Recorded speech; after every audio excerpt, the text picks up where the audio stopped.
to any of these questions. And therefore, we will proceed with other orders.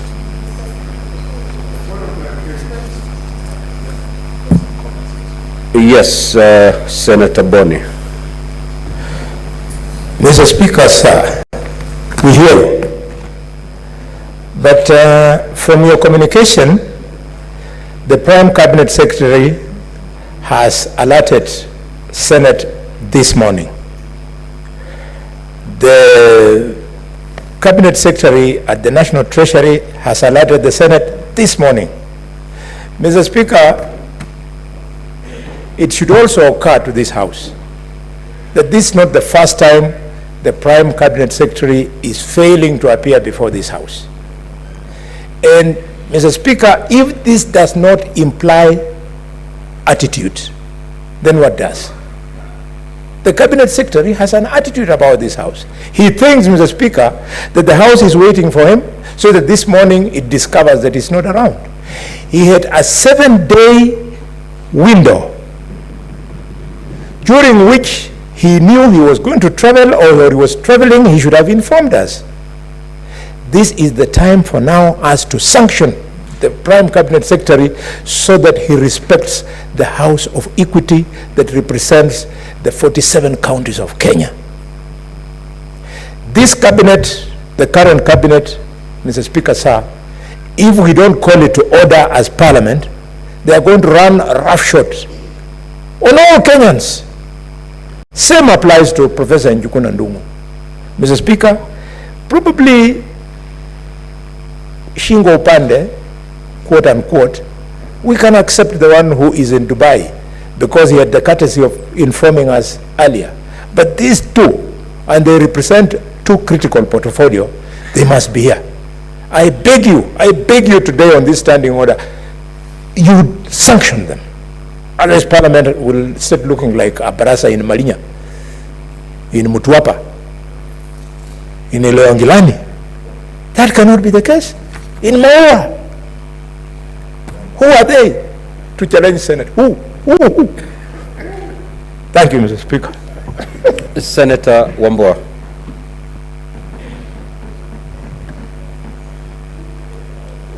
Mr. Speaker, we must set the record straight. When sufficient notice is given to a cabinet secretary to appear before a committee of parliament, there can never be an excuse for not appearing. Being on a trip abroad is not a reason for not appearing before a committee of the Senate. It's actually a very shameful excuse. Mr. Speaker, I am impressed by the formulators of our Constitution, the drafters of our Constitution, because in there, Mr. Speaker, they recognize that the first responsibility and function of the President is to be answerable to Parliament. If the President, Mr. Speaker, is answerable to Parliament, then Cabinet Secretaries who serve at the pleasure of the President must be 10 times answerable to Parliament. Mr. Speaker, I am a bit concerned because, and I speak for the minority side, you know, Mr. Speaker, we had stayed away from these morning sessions on account of a legitimate court process. And once that process has ended, Mr. Speaker, we are back to engage. I don't know whether the cabinet secretaries are afraid of the presence of the minority side in the House and they don't want to face the tough questions that they have to face. Mr. Speaker, I want to plead with you, because if we don't nip this thing on the bud now, then it will become the order of the day, and cabinet secretaries will be giving you excuse after excuse why they cannot appear before the Senate. Mr. Speaker, I implore you to find reason in our own standing orders and in the Constitution to censure these cabinet secretaries and ensure that they appear before the Senate to respond to questions. Lastly, Mr. Speaker, you know, there is a casualness that is creeping in, that a cabinet secretary would have the audacity to write to the Speaker of the Senate of the Republic of Kenya in the morning and tell him that I'm not going to appear before the Senate. Mr. Speaker, I think I know you, Mr. Speaker. Do something. Don't allow these people to mock you because they are mocking you. Mr. Speaker, you sit there and on behalf of 47 delegations in this country, 47 counties. The questions that we are asking these cabinet secretaries are not on our own behalf. We are asking these questions for the benefit of the people of the Republic of Kenya, Mr. Speaker. Mr. Speaker, do something. I thank you. Senator Kathure. Thank you, Honorable Speaker, also for allowing me to give a comment on this evolving trend by the CSs. Honorable Speaker, let me first undo the case of my question, which I directed to the CS Treasury. Honorable Speaker, the CS Treasury has been this question for almost 3 months now. He scheduled last week, he did not appear, then another time he did the same. But if you look at the content of my question, it is the money which has not been disbursed to NHIF, because NHIF did their work, they awarded these victims, but then Treasury has not been able to release 11.6 billion to NHIF so that they can pay. So, Mr. Speaker, when the CS now ask us to go to the Minister of Health, he is running away from his responsibility. The Minister of Health does not allocate budgets. If they have given the money that they need is 11.6 to pay these people, then Treasury should be held responsible so that they can be able to pay these victims. These people are already dead, and the beneficiaries or their kins are following this money day in, day out. I have one case which made me to do this and investigate from one of my constituents from Meru, who the wife died due to COVID in 2020. But to date, he is owned 7 million by NHIF. He has followed this money. I have assisted him through the Ministry of Health, but he still, Mr. Speaker, he is always referred to Treasury. So that is why I don't know if how you guide me to go ahead, because this question is like the CS is dropping because of the responsibility that he should do. So, Mr. Speaker, I will seek your guidance also to direct that the CS should appear himself, Treasury CS, so that he can be able to answer this question, because I can see he's running away from it. Also, Mr. Speaker, you know you are the chair of SBC, which allocates the businesses of this house. And you know we have no time before the end of this session. So today morning, you allocated time for these CSs and put aside all other businesses that we have in this house. So, Mr. Speaker, when we receive letters in the morning that the CS is not appearing, and we have a lot of pending business, Mr. Speaker, I feel these CSs are not respecting this house, and this is the right time to crack the whip.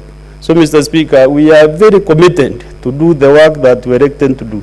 And if the CSs are not honoring this house, then they should be sanctioned, Mr. Speaker, so that they can be able to respect this house. This is an honorable house of 47 delegations, and the other 27 elected senators. So, Mr. Speaker, I think with your wisdom, before the end of this session, so that the next year we start on a clean footing, you should really do a letter, especially to the end of state, because he has the responsibility, and he's the one actually who supported the CSs to appear in the two houses.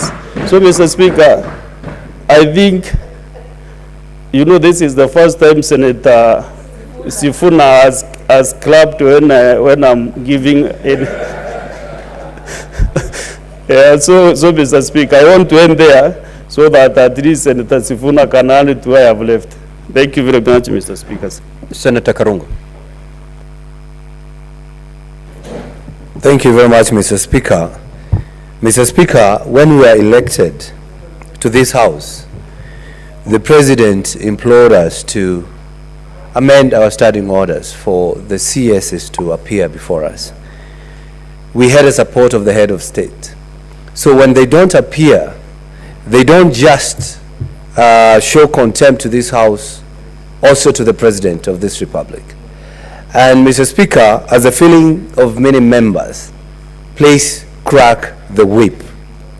My committee on roads, transportation and housing, on Monday, after inviting the governor of Kajiado, Olelenku, to appear before us, even after summoning him, he had the audacity of saying that he wouldn't appear 45 minutes before the time the meeting was supposed to start. Mr. Speaker, we fined him, or we gave him a suspended sentence and fined him $500,000. And if does not appear tomorrow, it will take effect. Yesterday, Mr. Speaker, and I want the House to listen to me, because we need to do things differently. Yesterday, Mr. Speaker, we also fined the governor of Nairobi, Johnson Sakaja, who happened to be one time a senator of this great county of Nairobi. We have invited him since November 2022. We are in November 2023. 6 times, and he has never appeared, Mr. Speaker. Mr. Speaker, we gave that fine because we know he won't even appear tomorrow. And if he doesn't, Mr. Speaker, we are going to invoke Section 19 of the Parliamentary Powers and Privileges Act, that he should be arrested and brought to the committee, Mr. Speaker. Mr. Speaker, it is a high time that this House is taken with seriousness it deserves, Mr. Speaker. And you know, and especially those governors who are senators, they are giving this House a bad name. I mean, they should be the one to really respect this House, because they've been here for about 10 years. And they are the one who are not even appearing in committees. Even my governor of Kiambu, Kimani Wamatangi, Mr. Speaker, has been invited about 6 times. He has not appeared. I think we should crack the whip, because for us, in future, we want to be governors, and we don't want people to say senators were the worst governors. So we have to do it today. And for the CSs who did not appear today, Mr. Speaker, crack the whip. Give them a fine. Invoke Section 19.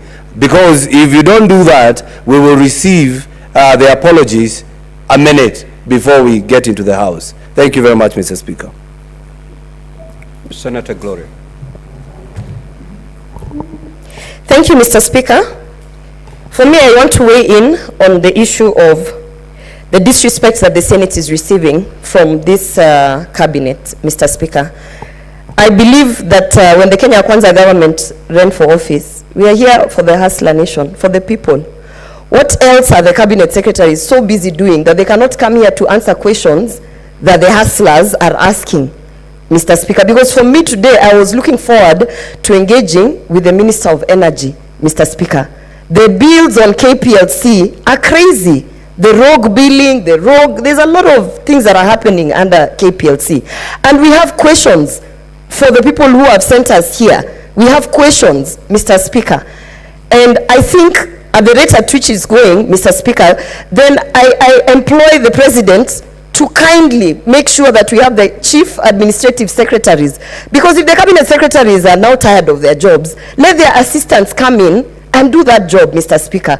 It is at this point when we would really appreciate that if the CSs are not there, they are not available, they are busy, they are traveling, whatever it is they are doing, then their assistants, Mr. Speaker, and those people who are already sworn in, let them come, we engage them. This is part of the duties that they could have been doing. The CSs now are sitting somewhere and they could have been serving this country, Mr. Speaker. So I urge that even as you crack the whip, perhaps it is now necessary, and I hope that opposition can see the role, some of the duties and responsibilities that the CASs were going to have. I hope that they can see that it is at this point, we would have gotten the assistant ministers, Mr. Speaker, to tell us what is happening. Thank you, Mr. Speaker.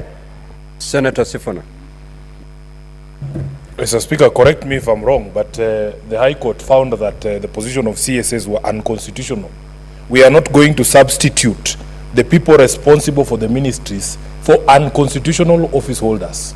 In fact, Mr. Speaker, if you brought those CSs here, I would not partake of that session. In fact, Mr. Speaker, I think it's the Bible that says that all good things come to those who wait. I don't know if it's the Bible. The Christian fundamentalists are on the other side, they will clarify.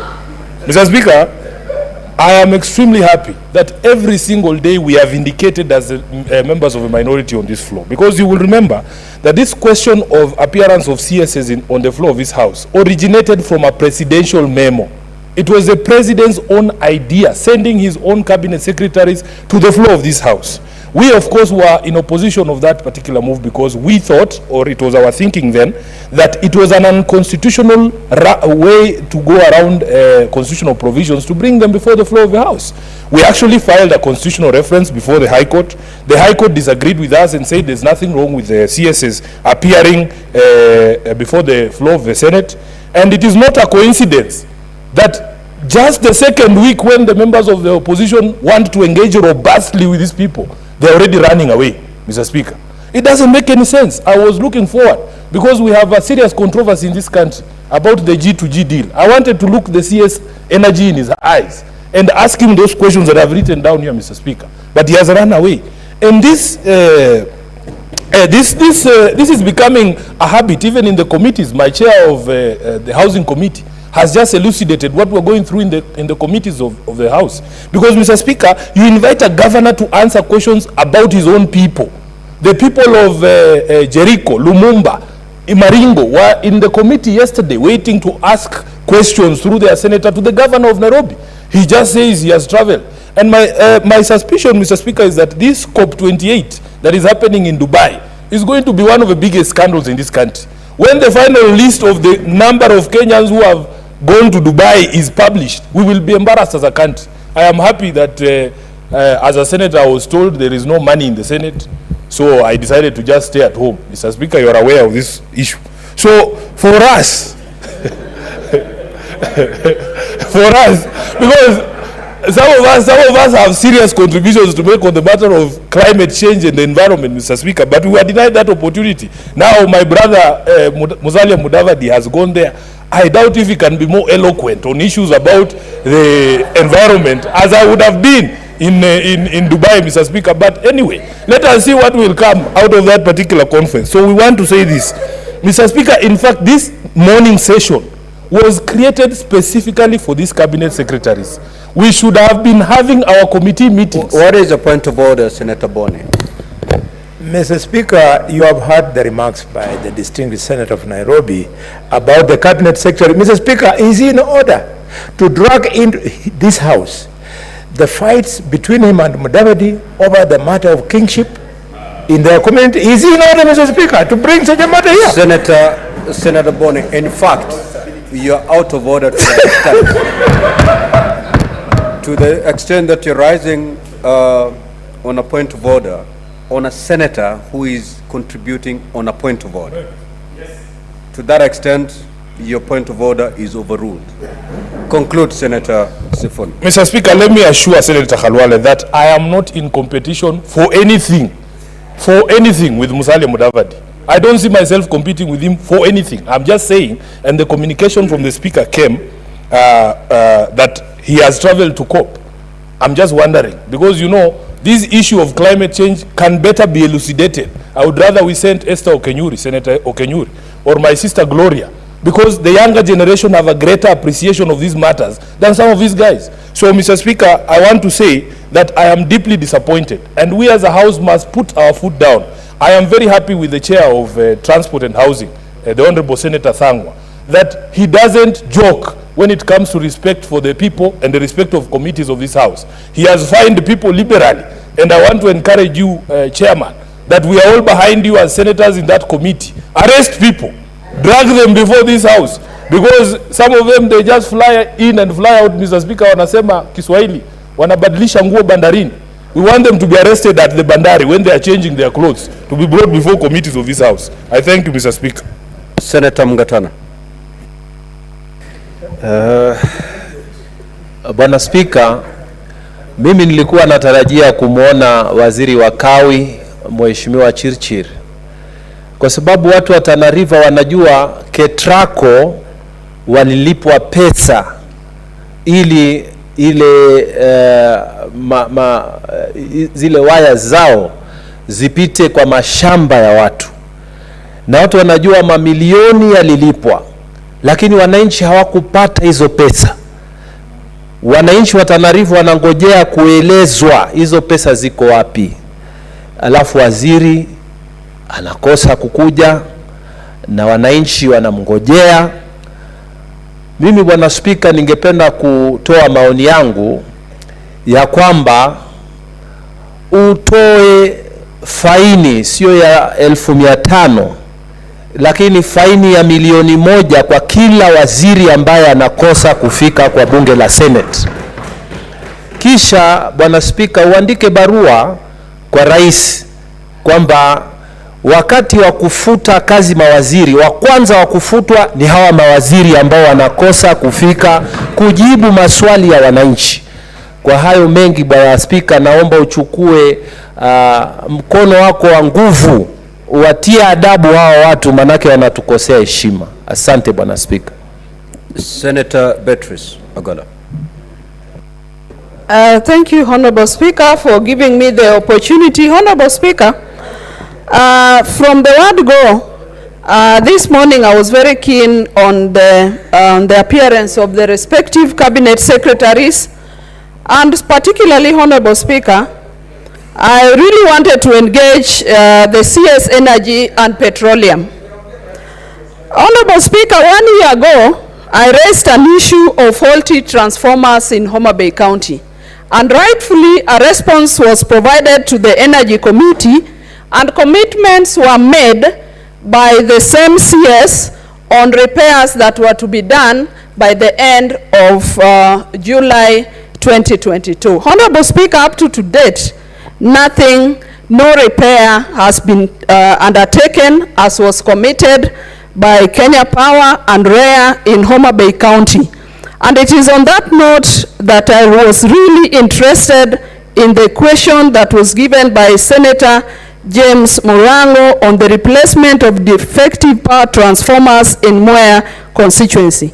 Honorable Speaker, going forward to Senator Mohamed Chute's question, you see the disruption of power supply in most parts of the country.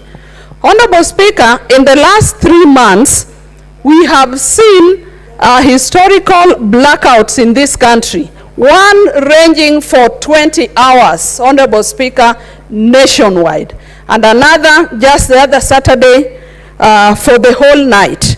Honorable Speaker, this house is a house of representation. The senators here, when they ask questions, they are representing their constituents, and it is by the coming of the cabinet secretaries here that we can get the different responses to the concerns of Kenyans. Honorable Speaker, on the issue that has been mentioned on COP28, I want to state that the issues of climate change are very important. We can see the raging floods all over the county and its effect, and so I support the conference that is ongoing in Dubai and is looking forward to participating. And Honorable Speaker, as I wound up, I did not get the chance, but I want to add my voice in welcoming the honorable members of the County Assembly of Migori, that in the membership present here, some honorable members have worked with in the past in the executive, and some are friends, and we welcome you to the Senate and hope we will continue working together. Thank you, Honorable Speaker. Senator Dulo. Thank you, Mr. Speaker. Mr. Speaker, I must contribute to this because some of us, we've been around for some time. I remember the second Senate. We used to have a lot of issues with cabinet secretaries where even National Assembly was saying ministers should not appear before Senate. It was a long fight for us to have cabinet secretaries appear before Senate. Secondly, Mr. Speaker, I remember in the first Senate, we used to respond even to the questions or statements by members on the floor of the House instead of actually going to committees, just to improve the the way issues are responded to. That never worked. In the second Senate, we thought maybe by taking statements to the committees, things are going to be better. But let me say here, Mr. Speaker, we thought, and I think the government went through a very long process to make sure that cabinet secretaries appear before Senate so that we can have direct engagement with them to respond to the issues raised by members and concerns of also members of public. Mr. Speaker, I remember one time we even gotten a warrant of arrest against the then Muranga governor because he refused to appear before a certain committee. Unfortunately, we were frustrated by the IG, we were frustrated by the courts until that guy escaped that warrant of arrest. Mr. Speaker, if we let these go, today none of them appeared here. Next week the same thing will happen again. Mr. Speaker, we must take a serious action today, not tomorrow. And again, Mr. Speaker, as per our standing orders, if the statements that we have currently are not responded to, that means it will lapse by the time we come back. Please, can you take serious action against these cabinet secretaries who are actually frustrating this house? And I know when they are called by National Assembly, they come running. But to the Senate, they see like this is a lesser house. We must show them that we are equal as far as responsibility is concerned. I thank you. Senator Kenywa. Asante Bwana Spika kunipa fursa hii. Kwanza kabisa Bwana Spika, hawa mawaziri inaonyeshana kana kwamba hawana heshima yoyote na seneti. Bwana Spika, hawa mawaziri walianza kwa kukejeli na kudhihaki kamati zetu Bwana Spika. Wakiitwa katika kamati hawakuji. Na hata hawasemi chochote Bwana Spika. Sasa wameona ya kwamba tayari wamehitimu Bwana Spika kutoka kwa kamati, sasa wanataka kukujaribu wewe kama spika wa seneti Bwana Spika. Wanangoja kwa hamu na gamu waone utafanya nini Bwana Spika. Usipofanya jambo leo Bwana Spika, seneti itakuwa imezama Bwana Spika. Lakini mimi nina imani ya kwamba wewe kama spika wetu Bwana Spika, najua utafanya jambo. Kwa sababu sisi tulikuja hapa, mimi nilikuja hapa asubuhi mapema, kisa na maana ndio niweze kuona waziri wa kawi Bwana Spika. Nimwambie ni mipango gani alionayo Bwana Spika, kwa sababu sehemu nyingi za Laikipia kwa sababu ya maji Bwana Spika hatuna stima Bwana Spika. Nilitaka kujua ni mipango gani alionayo Bwana Spika, lakini sababu ambazo tunapewa Bwana Spika si sababu ambazo zinatosha Bwana Spika. Hata iko waziri anakuambia asubuhi ya kwamba yeye alikuwa na mipango ingine maalum Bwana Spika, na katiba ya Kenya inasema ya kwamba katika kipengele cha kwanza kinasema nguvu ni zina wananchi wa Kenya Bwana Spika, na sisi ndio tunawakilisha wale wananchi wa Kenya Bwana Spika. Ninangoja kwa hamu nione maamuzi yako Bwana Spika. Katika kamati yetu nataka kumshukuru mwenyekiti Karungo Wadhangwa. Jana alifanya jambo Bwana Spika, alifanya jambo na Wakenya wakaona amefanya jambo.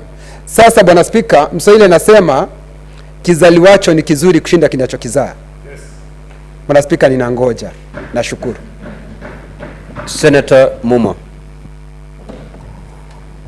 Thank you, Honorable Speaker, for allowing me to contribute to this important motion, this important debate. Honorable Speaker, I think what we are discussing is not happening for the first time.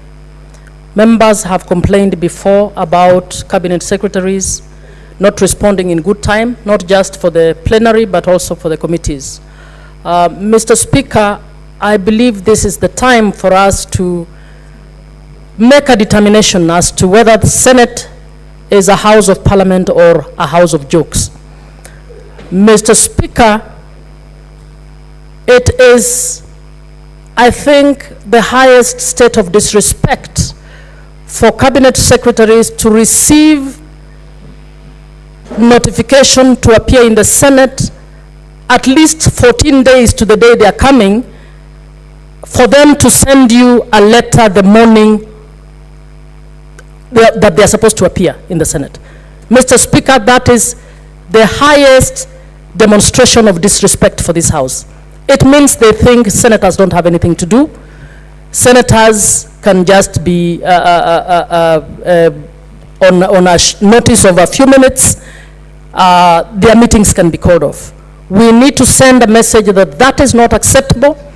We also need to send a message that their own boss, who actually wanted this session to happen, had something serious in mind when he actually proposed that we change standing orders to accommodate them. Mr. Speaker, I suggest that apart from them being summoned, the next appearance, the 3 cabinet secretaries should appear without fail, even if we have others, so that if necessary, that session should be extended in order for the meetings to be met. I also suggest that the prime cabinet secretary should also be additionally requested to confer with the other cabinet secretaries to convey the seriousness with which this House takes this session, and for them to commit to appear to this. And I suggest, as DS says, the excuse by CS Treasury is not acceptable. Did he just interpret the questions this morning? He has had these questions for 3 weeks. I think they are joking with this House. Mr. Speaker, please crack the whip. Senator Chuter. Thank you very much, Honorable Speaker.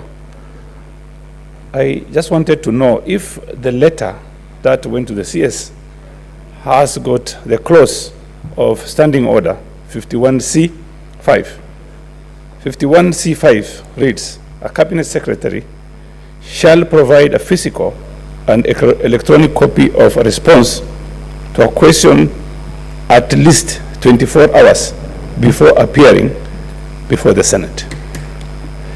If you go to 51D, this is also very clear, Honorable Speaker.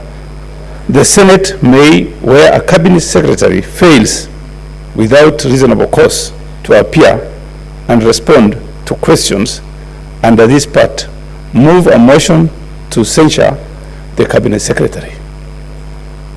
Honorable Speaker, I don't know if the letter has got these standing orders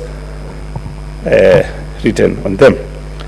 Honorable Speaker, I was to travel to Marsabit yesterday because of the question that I posed to the minister in regards to public interest, in regards to the electricity issues some months back, that this country was in darkness for almost 20 hours.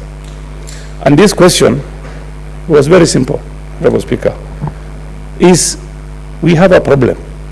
Is this problem going to repeat? What caused this problem? Who is going to pay that cost? Today, the cabinet secretary is not here to answer those questions, unfortunately. Honorable Speaker, I would also want to support what Senator Katuri has said. A widow from Marsabit asked me, she lost her husband about 3 years ago, Jinia Guyo from Marsabit. And she asked me to go to NHIF to see if she can get the dues that's supposed to be payable to her. When I went to NHIF, I was referred back to Ministry of the Treasury. I was told the money is going to be paid from the Treasury. And today, the letter we received today is the Treasury CS is saying this is not his responsibility. It is the responsibility of the Ministry of Health. Honorable Speaker, I know very well, even Senator Kazuri knows very well, that he was also referred back to the Treasury. And he should come here and tell us what part he can be responsible of, and then the other part he can leave the Ministry of Health to deal with.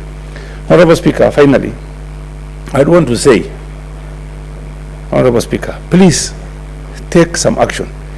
You remember when I brought the vegetable oil issue to this House, the CS Courier didn't want to come here. And yesterday you've seen in the papers, even today's paper, the lady in charge of KNTC was arrested because of the same issue, vegetable oil. This country have lost over 15 billion shillings, Mr. Speaker. When you see the CSS refusing to come here, there must be definitely something they are hiding. Please, Mr. Speaker, please, you are the father of this house. You are in charge of this house. You are in charge of this Senate. We look at you and see if you are going to take some action. Thank you very much, Honorable Speaker. Kindly take some action. Sensa. Senator Richard Onyok. Mr. Speaker, I want to say thank you for allowing me to also talk about this issue. Mr. Speaker, it's very clear that the responsibilities of a senator, other than all the other issues we handle, is a matter of legislation. Mr. Speaker, the other issue that the Senate deals with is a matter of oversight. I've just come in this morning expecting the CS to be here. And I've just found he has not appeared. In fact, Mr. Speaker, I'm quite disappointed because Dr. Ndungu was my lecturer in the University of Nairobi in the class of economics. And he always used to say that you must be responsible and you always must be on time, because those are the qualities of good leadership. I'm quite surprised that he hasn't come. The question I was actually going to ask, or which I had asked on the order paper, Mr. Speaker, is about him telling me whether the government has a G-to-G agreement which was signed when the negotiations for the purchase of the oil was taking place. The cabinet secretaries must understand that the responsibility they hold and their job primarily, Mr. Speaker, is to serve this country. Even when they have been selected and nominated by the president to actually work on behalf of the president, they are actually answerable to Kenyans. And those questions that Kenyans are asking us are the ones we want the cabinet secretaries to come and give us answers. And that is how democracy that's how democracy is designed. Our democracy is designed, and again, I've just listened to one of my colleagues say that actually this is the issue of cabinet secretaries coming to this house to answer questions was something that President William Ruto personally engaged himself in. And particularly after the ruling, Mr. Speaker, it means that this is something that is now going to take place in this house, and this is a responsibility of the cabinet secretaries. I would really want, Mr. Speaker, for you to put your foot down. I would want our colleagues to realize that we are here not by accident, we are here by design, and let them know that we are going to hold them to account. The responsibility of this house is oversighting the national government and the county governments, and we take that responsibility very, very seriously. Mr. Speaker, I hope your ruling will be drastic, effective, and will achieve results as fast as we deserve them. Thank you, Mr. Speaker. Senator Kisang. Thank you, Honorable Speaker. Honorable Speaker, I also rise to make comments on this. Honorable Speaker, the President basically is the one who requested this House and even National Assembly to amend the standing order so that the CSS may come to this House and answer questions instead of the chairman of the committees or chairs of committees getting responses and coming to reply on the floor of the House. Honorable Speaker, it is deploring that this is not the first time. Even in the past, they have not been coming. And today we expected 3 CSs in this House to come and answer questions. I know most of them, when they are invited by National Assembly, they run there. But when they are invited by Senate, it's like they look for opportunities, they look for excuses so that they don't come to this House. Honorable Speaker, they cannot use COP28 as an excuse, because if the President himself is going to Dubai and the CS in charge of environment,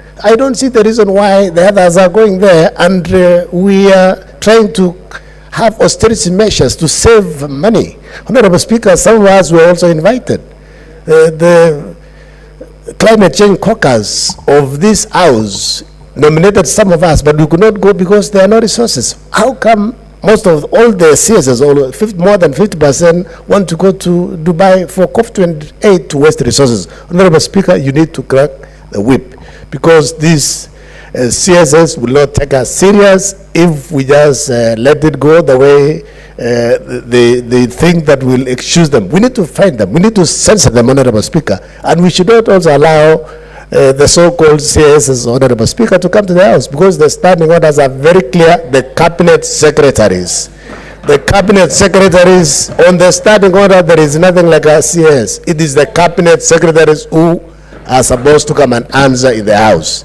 Yes. So, Honorable Speaker, be firm and crack the whip, Honorable Speaker. Honorable Speaker, as my colleague Chair Transport had said earlier, about some governors who were senators in this House, the governor for Nakuru, the governor for Nairobi, the governor for Kiambu, they are also very notorious. When they are invited to committees, they don't come. So we need also to ask the chairs, crack the whip, find them and censor them. Thank you, Honorable Speaker. Senator Eddie.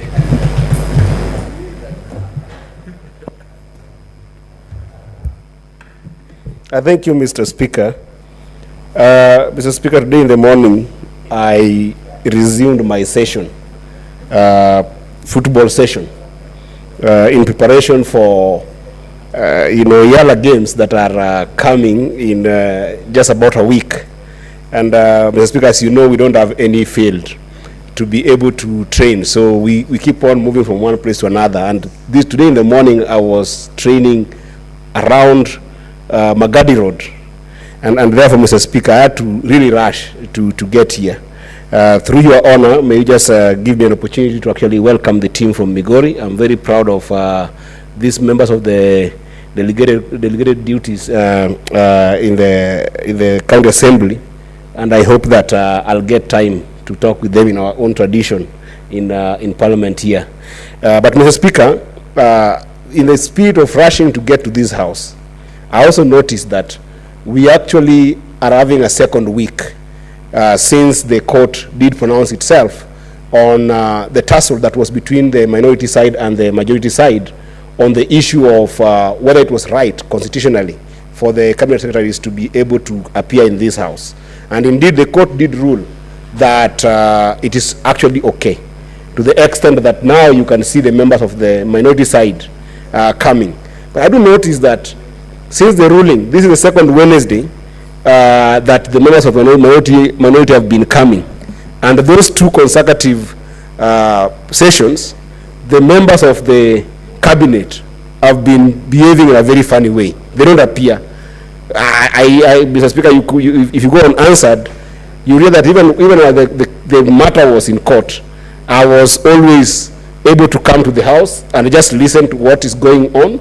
And I used to notice that the members of the cabinet secretaries used to come religiously and attend their meetings here. I'm beginning to think that perhaps it used to be a tete-a-tete between colleagues from the Kenya Kwanza side. It was just a dialogue, that there was no interrogation, there was no nuance perhaps in terms of engaging the county, the cabinet secretaries. But now that the opposition is here to interrogate, to scrutinize, to be able to actually ask the right questions, they are running from the house, Mr. Speaker. And this is the problem that we had seen. And actually, this also indicts the so-called prime cabinet secretary.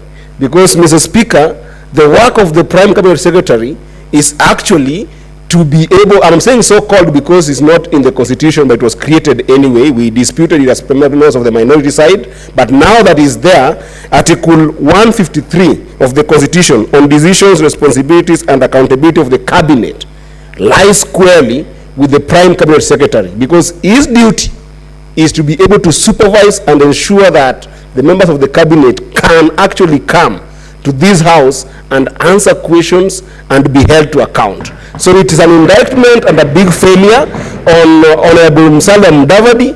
And before we deal with these individual cabinet secretaries, Mr. Speaker, there has to be a letter from your desk, perhaps directly to the prime cabinet secretary, that is doing very poorly and is embarrassing the entire cabinet because his members are not showing to this house. But more specifically, Mr. Speaker, as I finish, I think that I have seen in other committees that I've been in, whereby if we invite different officials in government and they don't show up, We are actually very religious also in terms of actually punishing. We punish by summon because we are mandated to do so. We punish by fines because we are mandated to do so. Mr. Speaker, the censorship that I am expecting under Standing Order number 51D is a censorship that goes with punishing these cabinet secretaries with fines. And Mr. Speaker, I hope that these fines can not only be for the House, but also somebody like Senator Kinyua and Senator Chute. On that fine, Mr. Speaker, if you can be, courteous enough, you can be able to make sure that Senator Kinyua gets his 500,000, Senator Chute gets his 500,000, Senator Gloria gets his 500,000, Majority Leader gets his 1 million, so that they know that this house is a very serious house, that people must learn to respect our time, because that time is extremely valuable. And therefore, Mr. Speaker, I support I support the censorship from your desk to these cabinet secretaries. I thank you, Mr. Speaker. Now, honorable senators, I have taken time to allow a number of us to ventilate on this particular matter. Indeed, it is very serious. Now, if you look at the 3 letters that I referred to this morning, none of them contained a reason that is an emergency. Meaning, all the 3 CSs, they knew that they were not going to appear before the Senate many days ago. Courtesy demands that they ought to have communicated to the Senate, so that when we were sitting in SBC, we could have then dropped their questions because under their request, and picked other CSs for purposes of responding to the questions today.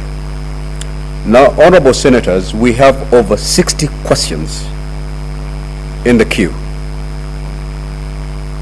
We could not pick other questions because we were convinced yesterday when we sat in SBC, in fact not yesterday, last week, we were convinced because there was no communication to the contrary that the CSS will appear before this House for purposes of responding to these questions.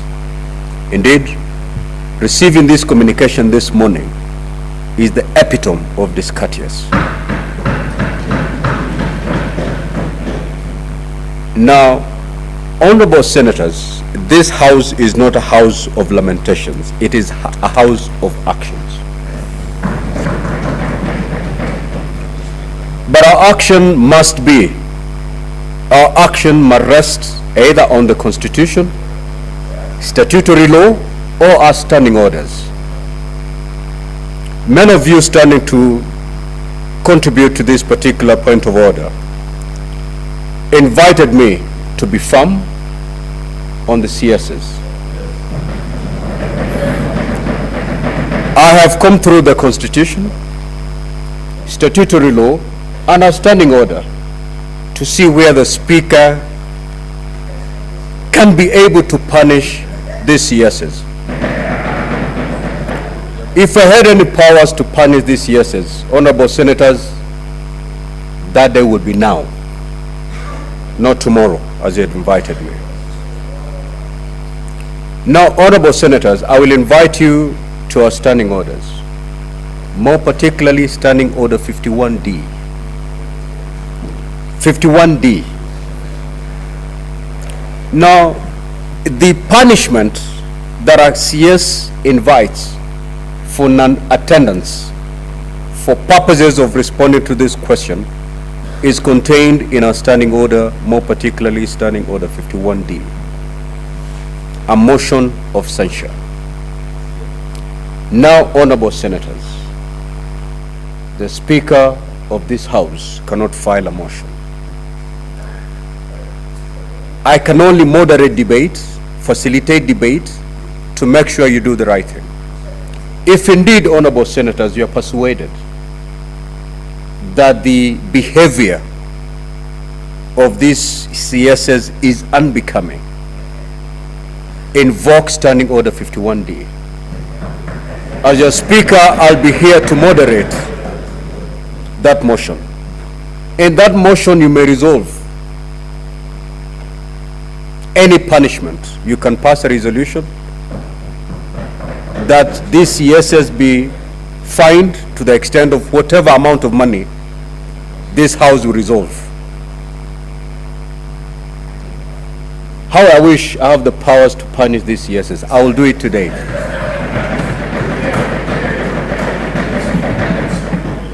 So, honorable senators, please do not allow this House to be disobeyed.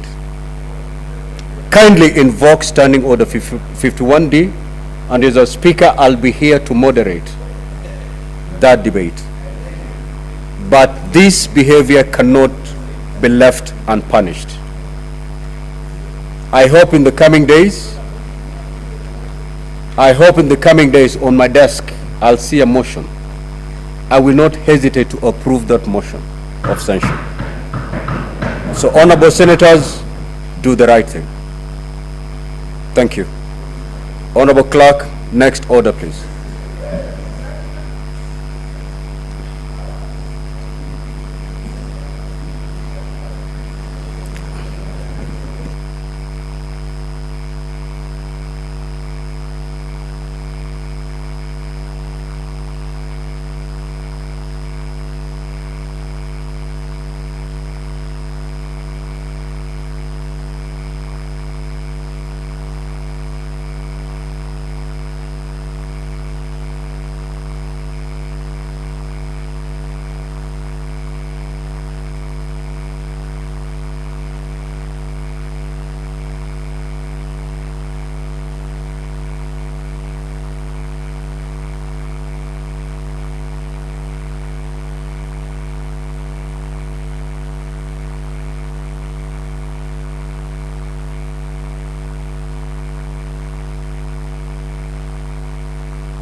Now, honorable senators, if you look at today's order paper, Order 8, Order 9, Order 10, Order 11, Order 12, Order 13 through to Order 14. Those are orders that are supposed to proceed to the Committee of the Whole. Clearly, we do not have the numbers to prosecute those orders. And therefore, we will defer those orders and will proceed to order number 15. That is the motion on the Shakahola report.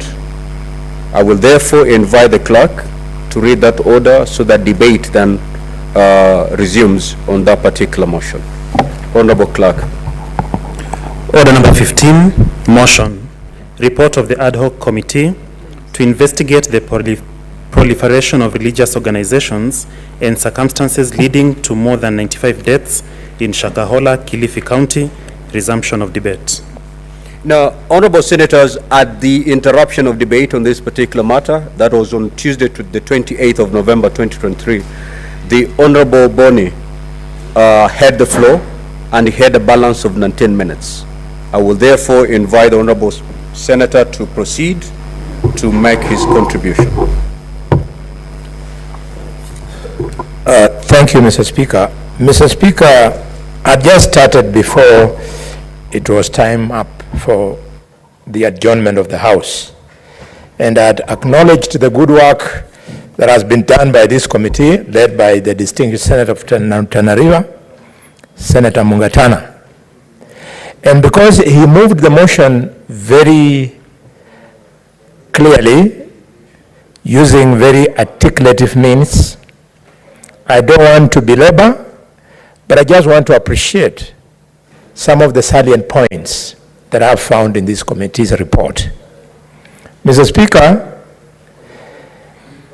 the committee has been humble enough to realize the complexity of the work at hand and come out with 1 to 9 action points which it has recommended to the Directorate of Criminal Investigations and the DPP to take up, let it undergo the due process so that this criminality should be brought to an end. I allowed them, Mr. Speaker. Mr. Speaker, further to this, I want to appreciate the committee because they have asked the Cabinet Secretary for Interior and National Administration to shut down the physical premises of Good News International Premises and Good News Media House, plus, of course, their affiliates that are operating within the Republic of Kenya within 30 days after this Senate adopts this report. Mr. Speaker, it is very important because Kenyans know, and they have seen the footage, where even while this criminal is in court, whenever he makes appearances in court, we still have some people who are foolish enough to celebrate him. So the answer is for the place to be closed down physically. Mr. Speaker, I want to laud the committee that they have asked the Directorate of Criminal Investigations and the Director of Public Prosecutions to initiate the process of freezing the assets belonging to Paul Mackenzie and any other associates, and the proceeds be used to compensate the families of the deceased victims. Mr. Speaker, this is very reflective. Paul Mackenzie, like many such misguided so-called prophets and preachers, they use the pretext of the people's vulnerability to have a better life after death. They convert them into paupers, and in the process they enrich themselves. It is not surprising, therefore, Mr. Speaker, that the country is abound of preachers who drive fuel gasless. Some even have helicopters just to show how good they are at looting the public. Mr. Speaker, the Cabinet Secretary for Interior and Administration must declare the Good News International Ministries and Good News Media House Limited as organized criminal gangs. These are criminal gangs, and I am very, very personally offended by the lack of cooperation on the part of Professor Kindiki when this committee wanted him to help the committee to have witnesses appear before them. Mr. Speaker, it was unfortunate that the professor of law said he was going to speak for the witnesses. Since when? Since when did a minister speak for a criminal? Since when did a minister have privileged information that he could give to a serious committee like this one? I want to appeal to my younger brother, Professor Kindiki. Humble yourself. You should have allowed Kenyans who wanted to give evidence to do so. What are you protecting, Professor? If the DCI, the NIS, was able to appear before the committee, and where they thought certain pieces of evidence required secrecy, they applied for being heard in camera. Our professor has been a deputy speaker in this house. Our professor has been leader of the majority in this house. He knows these privileges. Or was he deliberately trying to frustrate the committee of the Parliament of the Republic of Kenya? Your Excellency President William Samoei Ruto we are going to help you to get rid of non-functional ministers who are for anything else as good as dead wood. Mr. Speaker, why would a minister make it difficult for a committee of parliament to deliver? Oh, when I think about the grief in Kakamega, in the villages of Mumias, in the villages of Ekolmani, in the villages of Shinyalu, in the villages of our community, when we learned that our teachers, some of our teachers had died in Shakahola, I have no kind words for anybody who shielded the exposure of these criminals. Mr. Speaker, in this elaborate report, which I'm glad that now all members are acquainted with, the committee is asking the National Police Service Commission to severely sanction security officers whose acts of commission and omission aided or abetted the Shakahola tragedy 30 days from now. Mr. Speaker, so that it remains evidently clear to the Republic of Kenya that civil servants, senior security officers, they drink and dine on the blood of the poor. The committee has been very specific. It has said on page 135, Mr. Speaker, that Mr. Joseph Kemboi, the senior superintendent of police in charge of the sub-county police commander in Malindi, should be disciplined. Charles Kamau Wangu, the assistant superintendent of police, the criminal investigation officer in Malindi, should be disciplined, as should Simon Odera, superintendent of police, sub-county police commander, as should Mr. Guracha, the superintendent of police, critical infrastructure protection unit in Malindi, as should Augusto Akuna, officer commanding police station in Malindi, as should Hassan Hamara, officer commanding police station Langobaya, and Calvin Maloa Otieno, the DCI of Malindi, Daniel Mudusi Muleli, the county criminal investigation officer Jacinda Wesonga, county police commander Paul Maweu, critical infrastructure protection unit officer, and Joseph Yator, police officer attached to Directorate of Criminal Investigations. They should be disciplined. Mr. Speaker, why I'm reading out these names in this august house is so that members of the public in Shakahola, in Malindi, in Kilifi, in Coast, everywhere in Kenya, should not obey any instruction from any of these officers, should the usual nonsense of government of transferring police officers who are supposed to be sacked be the practice in this case. I can assure any of them, if they appear in Kakamega on transfer, I will request politely the bullfighters of Khaega to resist.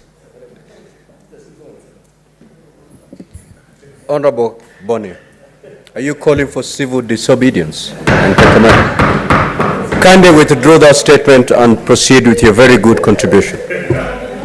Mr. Speaker, I am so directed, and I do. But let it be understood that in our community, we say, he who is mourning knows no shame. This is, in this debate, I'm mourning. I had been to those homes. In fact, in some of the homes, Mr. Speaker, we have already buried wet banana stems.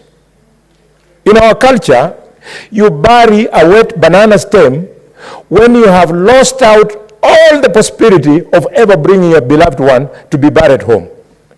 Because having stayed in Kilifi, our families have been there for months on end.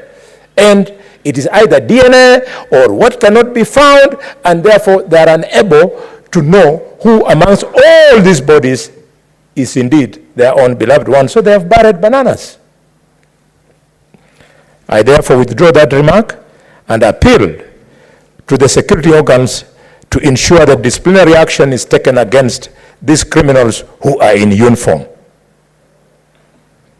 The committee recommends also at 448 that Parliament enacts the proposed Religious Organization Bill 2023 to provide legislative framework for the regulation of religious organizations and establishment of Office of the Registrar of Religious Organization, registration framework, qualification of religious leaders, offenses and penalties for non-compliance.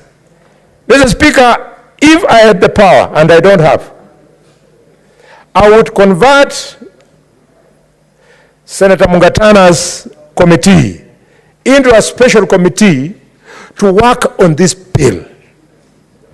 This bill must be available. The tragedy that is Shakahola has now given us the opportunity, the reason, the courage, the excuse for us to face our religious leaders and tell them, you are going to be regulated. Religious organizations must be regulated. Why do we have the Bible? Why do we have the 10 Commandments? Why do we have the teachings of the disciples of Jesus Christ? Why do we have the teachings of Prophet Muhammad in the Quran? Those teachings are meant to set standard so as to regulate. So regulation is already provided for in the Bible, it is provided for in the Holy Quran, is provided for even in the Constitution. We must regulate churches. There are far too many. Let me tell you, from Shikalagala Junction to Marinya, on the road from Shikalagala to Butere. Senator Boni Kalwale, what is your point of order? Yes. Senator Okech. Mr. Speaker, you know, I wouldn't at all want to, and I'm rising understanding on number 105, on statement of fact. I wouldn't at all want to, you know, interrupt the cadence with which the majority whip is already presenting, and these are very passionate issues that I know that we worked on very, very well. But I want just to say that, you know, the chapter and the report that he has just read is not on the regulation of churches, is on the regulation of religious organizations, which is inclusive of churches. I want to stress this because one of the eminent challenges we faced, Mr. Speaker, when we were conducting, you know, public participation in the entire exercise, it was assumed that we are only making a recommendation to attack or regulate churches. The regulation is for all religious organizations that are not limited to churches. So, Senior, that's what all the cadence I wanted you to go with. But sorry for interrupting, but it's important to emphasize on that. Thank you, Mr. Speaker. That was actually a point of information which you have received. Yes, Mr. Speaker, I wanted to laud him for that piece of information. But Senator Omigori, if anybody has sent you to this house to be interrupting the Senator of Kakamega when I'm debating, go and tell him that the strategy is for you to wait for your time and then debate. Senator Mboli, Mr. Speaker, sir. Senator Ndokech is very much in order to inform you or to seek clarification. That is why he's in this house. Don't gag him for that purpose. Thank you, Mr. Speaker. And you raise your minutes. You are Mr. Speaker. So now clear your minutes. Thank you. Mr. Speaker, if he wanted to inform me, he would have asked me to allow him to inform me, and I would have gladly to have done so. I'm just helping him to be a better legislator. And I can assure you, you have an opportunity to be a better legislator in this house. If you talk to Senator Mungatana. Senator Bone, you should not talk to your colleague directly. Mr. Speaker, sir. You see, you know I'm not here just by chance. I'm here to present the House. So if you could start communicating to your colleague directly, then you better tell me to go and look for or plug my tea in Meru. Thank you, Mr. Speaker. I'm guided. You know, I was speaking to the Holy Quran and the Bible, and I'm not too sure which verse in the two books, but there's a provision that blessed are those who believe when they don't see. Mr. Speaker, sir, in paragraph 509, the committee recommends that the Director of Criminal Investigations investigates the relationship between Paul Mackenzie and Ezekiel Odera with a view of establishing any criminal culpability of Ezekiel Odera in aiding or abetting the event in Shakahola tragedy within 30 days of the adoption of this report. Congratulations, my brother Mungatana. This particular recommendation will stand for many years, because when you are frustrated by some civil servants, Mungatana and your team, when you are frustrated by some forces that we have come to learn later, in your efforts to get down to this, you took the unprecedented initiative of going to Mavueni, Mavueni, and the country raised eyebrows. The country thought, the country feared that probably Parliament was being compromised. But now that you have come out with recommendation 509, we respect you. You are holding the name of this Senate high, that it is out of the frustration by functionaries of government that forced you to do the unprecedented by going to Ezekiel Odera's church in the manner you did. I want to appeal to Pastor Ezekiel Odera. Parliament was in your place. The children of God have died because they believed in the teaching of Paul Mackenzie. Pastor Ezekiel, I appeal to you from the bottom of my heart. Because of the blood of those children, please come clean.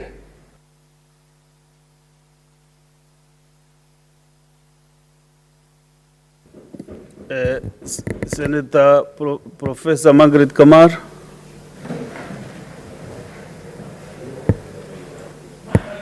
Senator Mwijaji Mohamed Faki.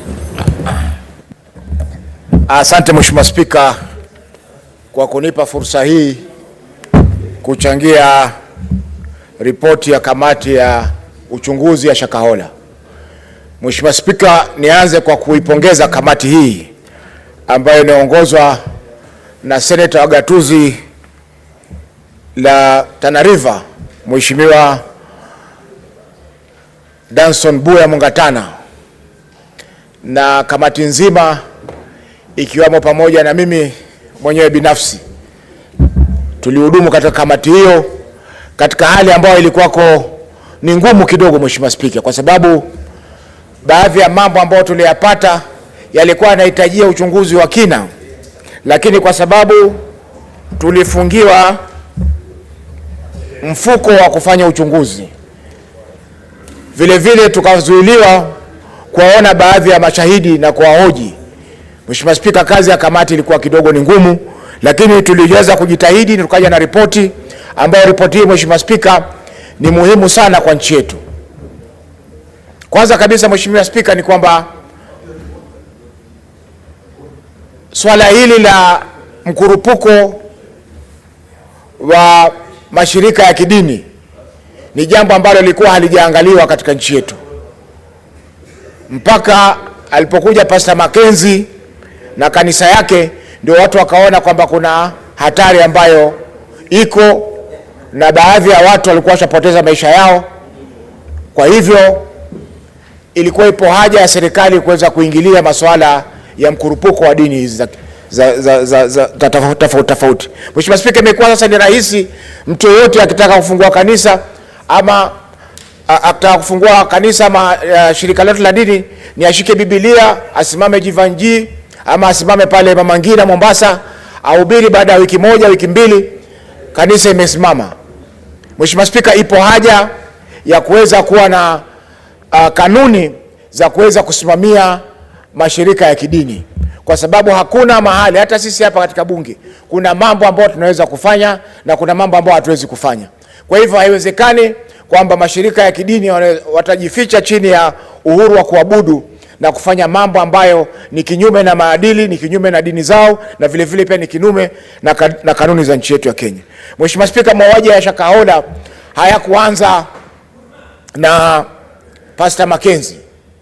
Mheshimiwa Spika, Shakahola kwa muda mrefu, kwa vile inapakana na mbuga ya wanyama ya Tsavo, ilikuwa ni mahali ambapo wale watuhumiwa wa mauaji ya kiholela ya polisi walikuwa wakitupwa pale.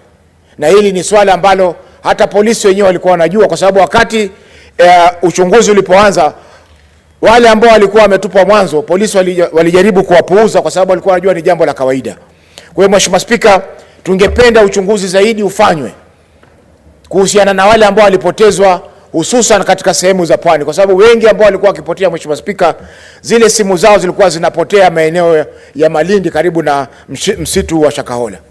Mheshimiwa Spika, kuna baadhi ya mambo ambayo bado yanaendelea katika masuala ya Shakahola. Kwa mfano Mheshimiwa Spika, wako wale ambao walichukuliwa kama manusura katika ile sehemu ambayo Pastor Mackenzie alikuwa anahudumu. Wale ambao walichukuliwa kwamba sio wanaofanya mauaji ama sio wanaofanya vitendo vya kinyama vya kinyume na sheria, lakini wao ni waathiriwa ambao walikuwa wamepatikana pale. Mheshimiwa Spika, waathiriwa hao mpaka sasa bado wako shimo la tewa na wamewekwa pale kama hifadhi. Mheshimiwa Spika, mnamo mwezi wa 8 kabla ya kupelekwa gereza la Shimo la Tewa, hawa Mheshimiwa Spika walikuwa wamepewa hifadhi katika shule moja ya kibinafsi pale Mtwapa, na tarehe 12 Agosti mwaka huu walikuwa wamepanga kujiua wote pamoja. Lakini Mheshimiwa Spika, baadhi yao walitoa hizi habari na maafisa wa usalama wakawachukua wote wakawapeleka katika gereza la Shimo la Tewa, ambapo mpaka sasa bado wanaendelewa kufanyiwa uchunguzi na vile vile kufanyiwa ushauri na saha, yani counseling, ili kuhakikisha kwamba zile fikra walikuwa nazo za kuweza kutoa uhai au mwisho wa ulimwengu unakuja ziweze kuondoka katika fikra zao. Mheshimiwa Spika, tungependa pia kupongeza mahakama, Mheshimiwa Spika, hususan mahakama ya Shanzu. Mahakama ya Shanzu ambayo baadhi ya washukiwa wamewekwa pale na wamepelekwa pale, na vile vile wale ambao wamepewa hifadhi na Shimo la Tewa pia wanakwenda koti ile mara kwa mara ili kuweza kuitikia na kuweza kuangaliwa ni vipi ambavyo wataweza kusaidika waweze kuwarejea katika jamii. Mheshimiwa Spika, kwa hiyo Mheshimiwa Spika,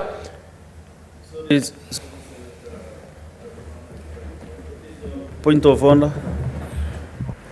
Mr. Speaker, I raise under standing order number 98. Mine is just I need your direction. Because when you look at this report, would it be neat and in order for the committee members who authored the same report to be the ones contributing last? Because they had opportunity, it is like having the second bite to the cherry. Would it be neater to have them even contribute at a later stage, because they had opportunity to enrich the report? Why don't we be given chance so that we can contribute to the report, so that we don't give them opportunity to prosecute these matters at the committee level. And I'm not saying they don't have a right, they have, but for needness and opportunity to hear also our thinking, because at least their thinking is there. We said, Speaker, maybe you can guide, because understanding what the number one Speaker, you have powers to provide direction to the House. I thank you, Mr. Speaker, sir. Senator Chalagay, you know, members of the committee also have a lot of information that you don't have. So balancing the two sides is better, so that also members can benefit from those who went to the investigation. So leave that to me, and I don't want to explain what I'm doing here. But for your benefit, you see, I have a list on my light. The report is here. I know the membership. And then also have the dashboard. You know, Senator Chalagay, I'm not foolish as I look. So I know exactly what I'm doing. Can you clear your time, Senator Mohamed Faki? Asante Mheshimiwa Spika. Hiyo Mheshimiwa Spika, saa nyingine ukweli unauma, kwa hivyo watakuja kama hawa waweze kupinga na kujaribu kusitisha mtiririko wa mawazo wa wale wanaochangia. Mheshimiwa Spika, kwa Mheshimiwa Spika, tunasema kwamba mahakama imefanya kazi nzuri so far, japokuwa mahakama za awali Mheshimiwa Spika zilimpa Pastor Mackenzie uhuru mwingi ambao ulikuwa haustahiki kupewa kulingana na maswala ambayo alikuwa yanachunguzwa wakati ule. Mheshimiwa Spika, tumeona pia kuna watu wengi ambao wamehusika katika masuala ya Shakahola, wale ambao kwa Kiingereza tunaita first responders, Kenya Red Cross, yale mashirika ya haki za kibinadamu, polisi, watu wa upasuaji, pathologists, Mheshimiwa Spika, ambao wameweza kufanya kazi nzuri kabisa kuweza kusaidia jamii na kusaidia waathiriwa kuweza kupata nafuu na vile vile kupata ushauri kutokana na majanga ambayo yameweza kuwakumba, Mheshimiwa Spika. Kwa hiyo tunasema, Mheshimiwa Spika, kama Red Cross wametoa mchango mkubwa, Mheshimiwa Spika, kwa sababu wale waliokwenda kule, kwanza kulikuwa hakuna structure yote ama mfumo wote ambao ulikuwa umewekwa, lakini kwa uwezo wao Red Cross wakaweza kuchangia pakubwa. Mheshimiwa Spika, mpaka sasa ile miili ambayo imewekwa kule Malindi mochari, Mheshimiwa Spika, imewekwa katika hifadhi ya Red Cross. Mheshimiwa Spika, wametoa container ambayo iko refrigerated ama imewekwa barafu, na wale miili yote imeweza kuweka pale. Mheshimiwa Spika, jambo la kusikitisha ni kwamba licha ya kwamba tulikuwa na janga la COVID miaka 2.5 iliyopita, serikali ya kaunti ya Kilifi, Mheshimiwa Spika, walikuwa hawakuweza kujitayarisha kuwa na mochari ama kuwa na hifadhi ya kutosha kuweza kuweka mili mingi kama ambavyo walitarajiwa kufanya wakati walipopewa pesa za COVID mwaka 2021, Mheshimiwa Spika. Kwa hiyo Mheshimiwa Spika, ni kwamba kaunti zetu pia lazima ziwe zina uwezo fulani wa kuweza kujitayarisha, Mheshimiwa Spika. Haiwezekani kwamba janga kama hili limetokea katika kaunti ya Kilifi na hatuwe na uwezo wa kuweza kuhifadhi miili ya wale ambao wameathiriwa, Mheshimiwa Spika. Mheshimiwa Spika, nakubaliana na mapendekezo yote ambayo yamependekezwa hapa, Mheshimiwa Spika, kwamba lazima uchunguzi ufanywe. Tumeona kwamba waziri wa usalama wa ndani, Mheshimiwa Spika, Profesa Kindiki alizuia baadhi ya mashahidi kuweza kuja kutoa ushahidi hapa, Mheshimiwa Spika. Alimzuia waziri Asha Juma kuja kutoa ushahidi, Mheshimiwa Spika, wakati waziri Asha Juma alikuwa ni mtu wa kwanza kuweza kuonesha bendera nyekundu kuhusiana na masuala ambayo yalikuwa. Mohamed Faki, samani kidogo. Kuna haja ya nidhamu hapa, hoja ya nidhamu. Kwa Senator Chalagay. Mr. Speaker, sir, again, standing order 98 and our standing orders. The Senator of Mombasa is a senior member in this House. He knows that if you want to discuss an individual, you bring a substantive motion. Why is he? Mr. Speaker, can you protect me? Mr. Speaker, can you protect me? Mr. Speaker, can I be heard? I have been listening. Mr. Speaker. Order, Senator Onyonka, order. Let him execute his point of order. Correct. If you have a contrary opinion, I can give you. Mr. Speaker, the good member, and I don't mind the noises and echoing. I think my brothers have missed demonstration. They will go back soon. Mr. Speaker, Mr. Speaker, what is your point of Mr. order? Speaker, Go direct to Mr. point Speaker, of order. this, if Senator Faki want to discuss the Minister of Interior, Professor Kithure Kindiki, a distinguished professor, he should bring a substantive motion, Mr. Speaker. He cannot be mentioning people's names. The other time we tried to mention some individual names of leaders, it is our other side who told me, Mr. Speaker, to bring a substantive motion. We cannot have a law that serves differently on our side. Mr. Speaker, let Senator Faki to withdraw and apologize for mentioning Senator Professor Kithure Kindiki or bring a substantive motion, Mr. Speaker. Mr. Speaker, can you protect me from Senator Onyonga? So understanding 98 and 1, understanding on substantive motion, Mr. Speaker, I request that part, the Senator of Faki, withdraw mentioning Senator Professor Kithure Kindiki and bring a substantive motion. And we are willing to prosecute, Mr. Speaker. If he wants to discuss Professor Kithure Kindiki, we don't have a problem. But he must bring a substantive motion before the floor of the House, Mr. Speaker. And therefore, he should refrain, because we cannot be mentioning people, Mr. Speaker, at the expense of just gaining political convenience, Mr. Speaker. Mr. Speaker, I request that you rule Senator Faki out of order. Senator Edi, Mr. Speaker, is pointing at me, and you know his name is not on the list to Rwanda, so I don't know why he's even troubling himself pointing at me. Mr. Speaker, can you rule him out of order? So, Senator Chariye, I was trying to listen to Senator Faki whether he is really speaking on the conduct of the CS Kithure Kindiki. But I think he has just mentioned a content that is in this report, somewhere in the observations. So I don't feel like he has really entered into that area discussing his conduct. Yeah, so we just don't enter into that space, Senator Faki. But if it is something in the report, I don't think you are not out of honor.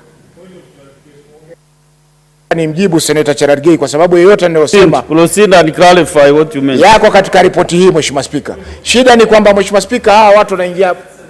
Clarify what he meant before I give any other member. Senator Mohamed Faki. Mheshimiwa Spika.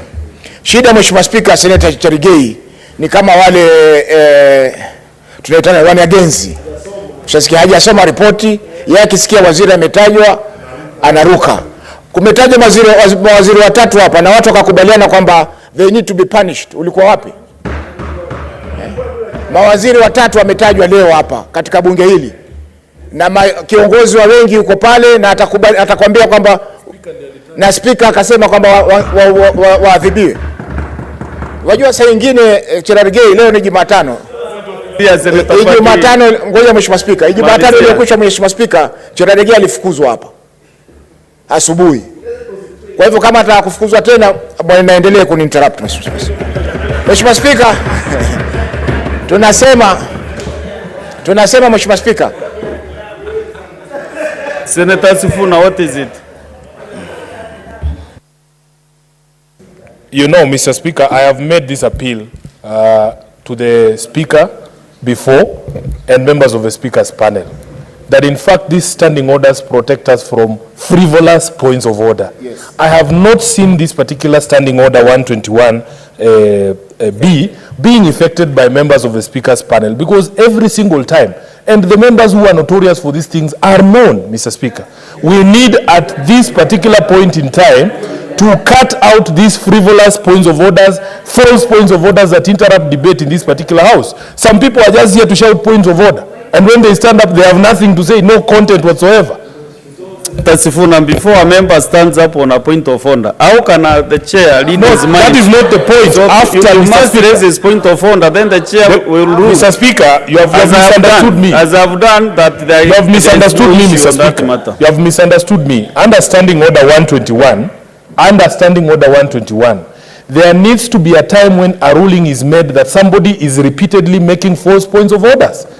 after you have determined that this point of order is frivolous and useless, what is the action that is taken? That is what we want to see, Mr. Speaker.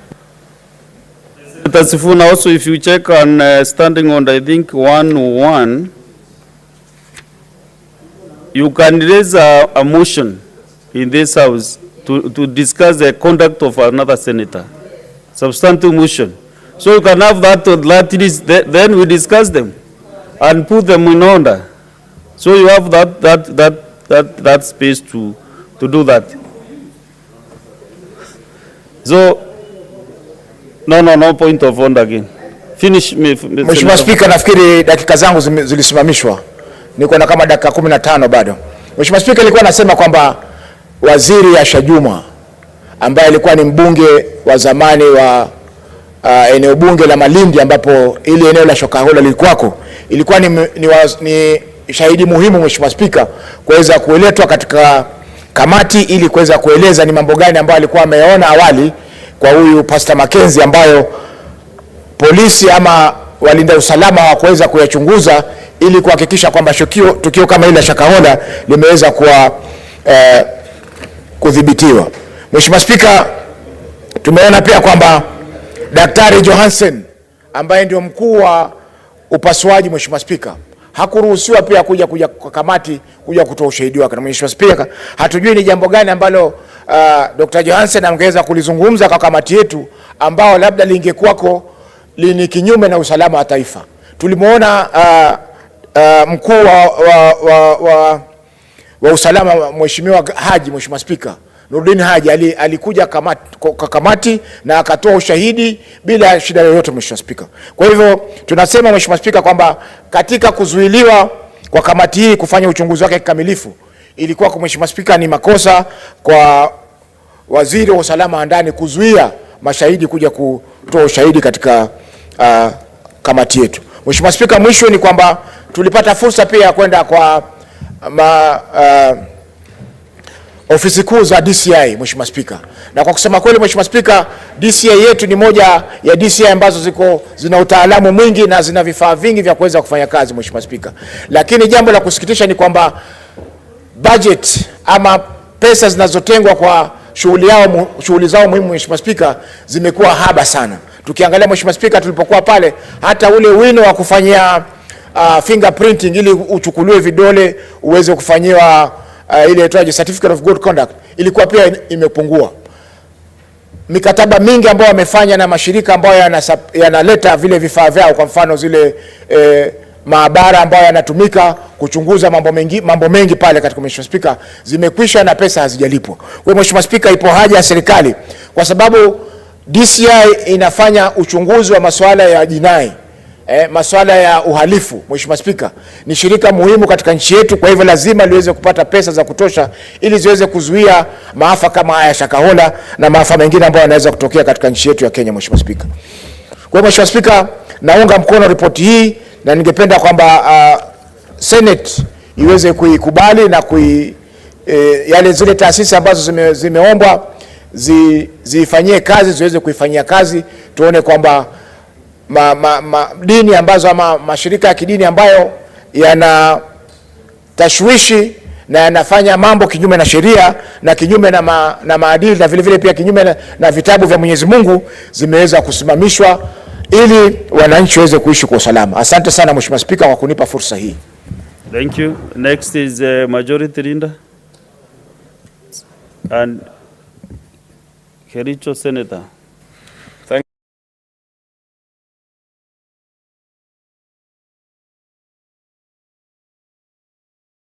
you. That investigated the proliferation of religious organizations and circumstances leading to more than 95 deaths in Shakahola, Kilifi County. The first thing, Mr. Speaker, that I'd wish to say about this report is that I appreciate the industry that went into its preparation and the work that has been done by our colleagues who took time. I think I watched them a couple of times, listen to witnesses, interrogate them, establish where there are gaps in legislation, statutes, regulations, and so on and so forth, Mr. Speaker. Mr. Speaker, our colleagues actually did an impressive, this is a stellar job.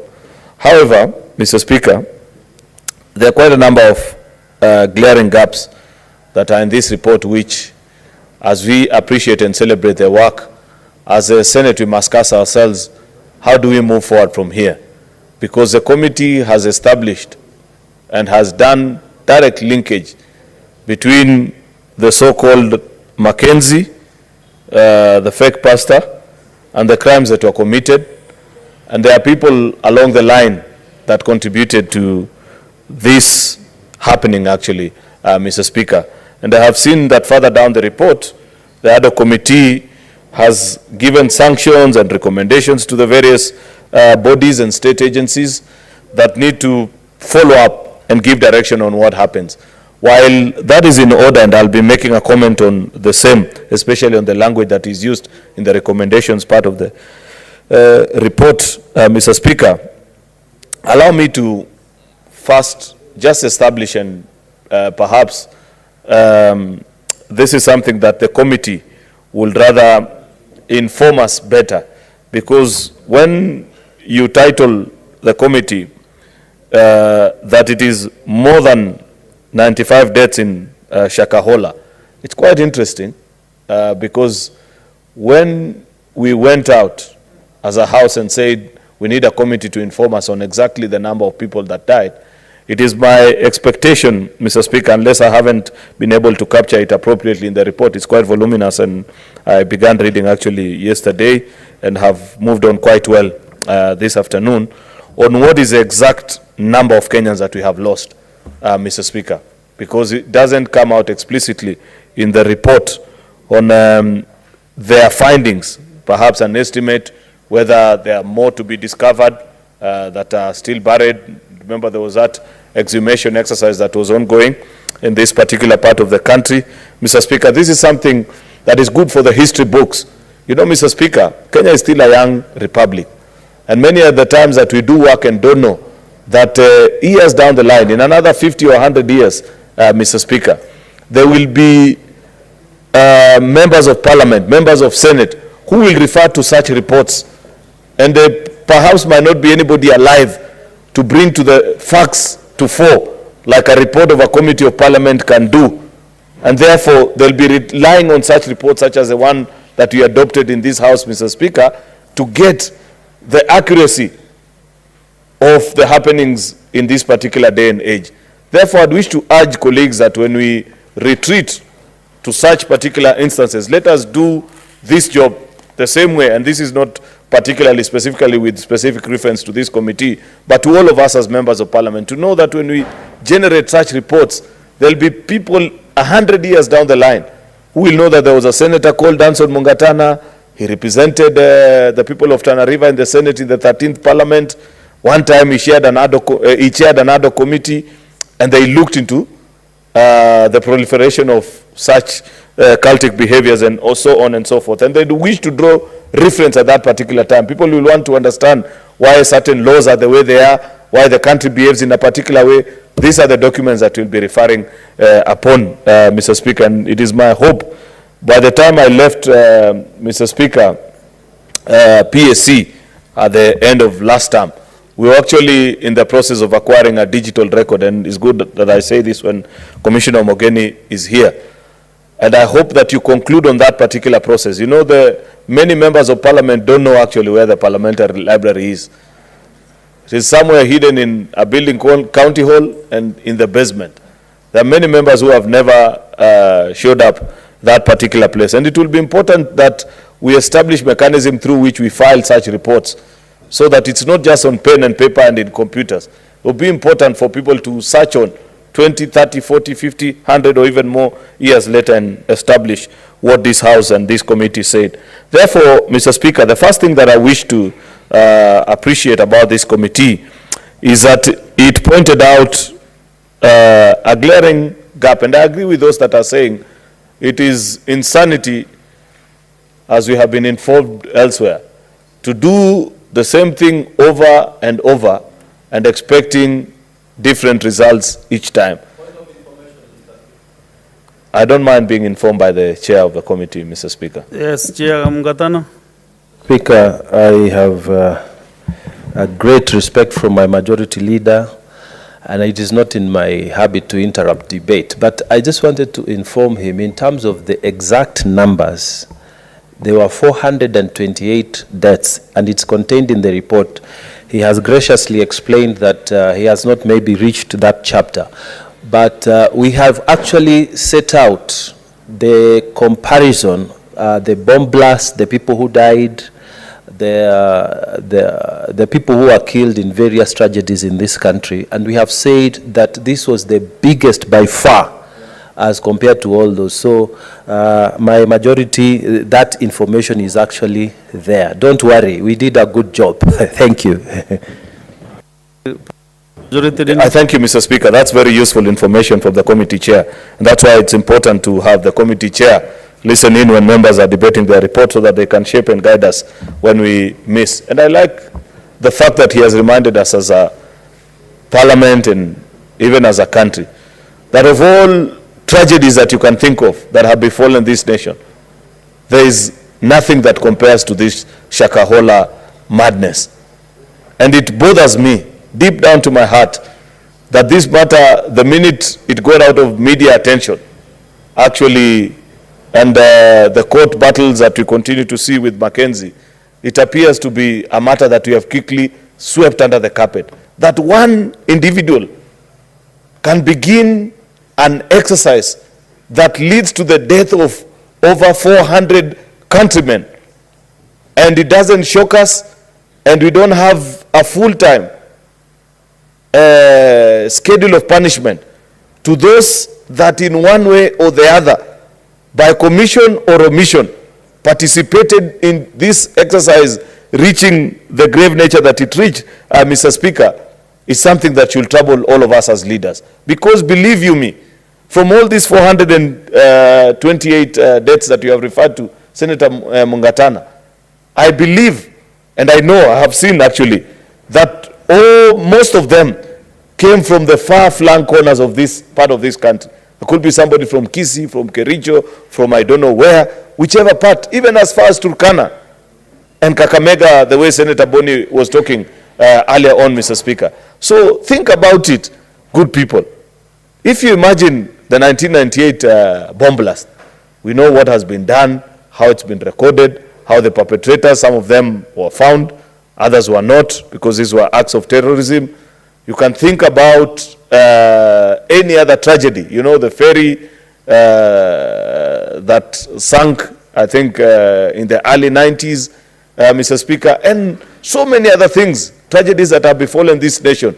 But like the chair is pointing us to this morning, Mr. Speaker, is the fact that there is no other tragedy that has befallen this nation, such as this particular incident, Mr. Speaker. And therefore, I'd wish to point out that if you read the recommendations, and this is where, Senator Mungatana, I beg now that you listen to me the way I equally listen to you. If you read our Constitution, and allow me to paraphrase, Article 94, subsection 5, gives us enormous power as Parliament.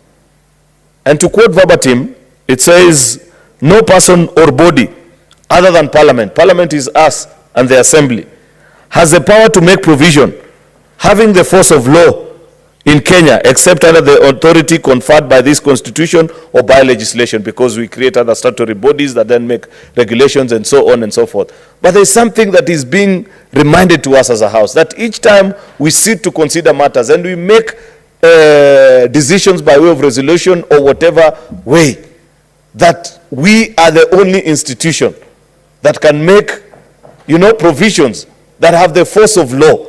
And therefore, even a committee report, when we make recommendations, we should make it fully aware, knowing that whatever decision we reach as a House, for example, once we conclude debate on this particular report, Mr. Speaker, it is expected that that is the resolution of the people of Kenya through the representatives. And therefore, when we make recommendations, they should have the full force of law.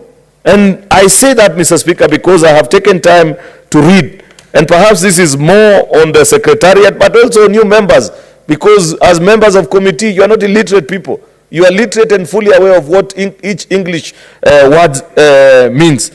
I don't appreciate the fact that the language of our reports, not just this particular one, but many of our reports continues to be the committee recommends, the committee did this. You know, that is very pale and opaque.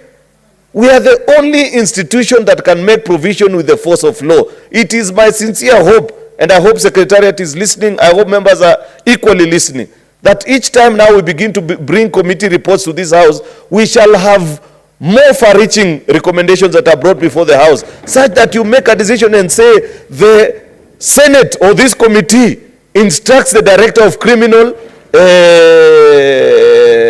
Investigations to do the following. This business of recommending, you know, when you recommend to somebody, they can choose to ignore your recommendation.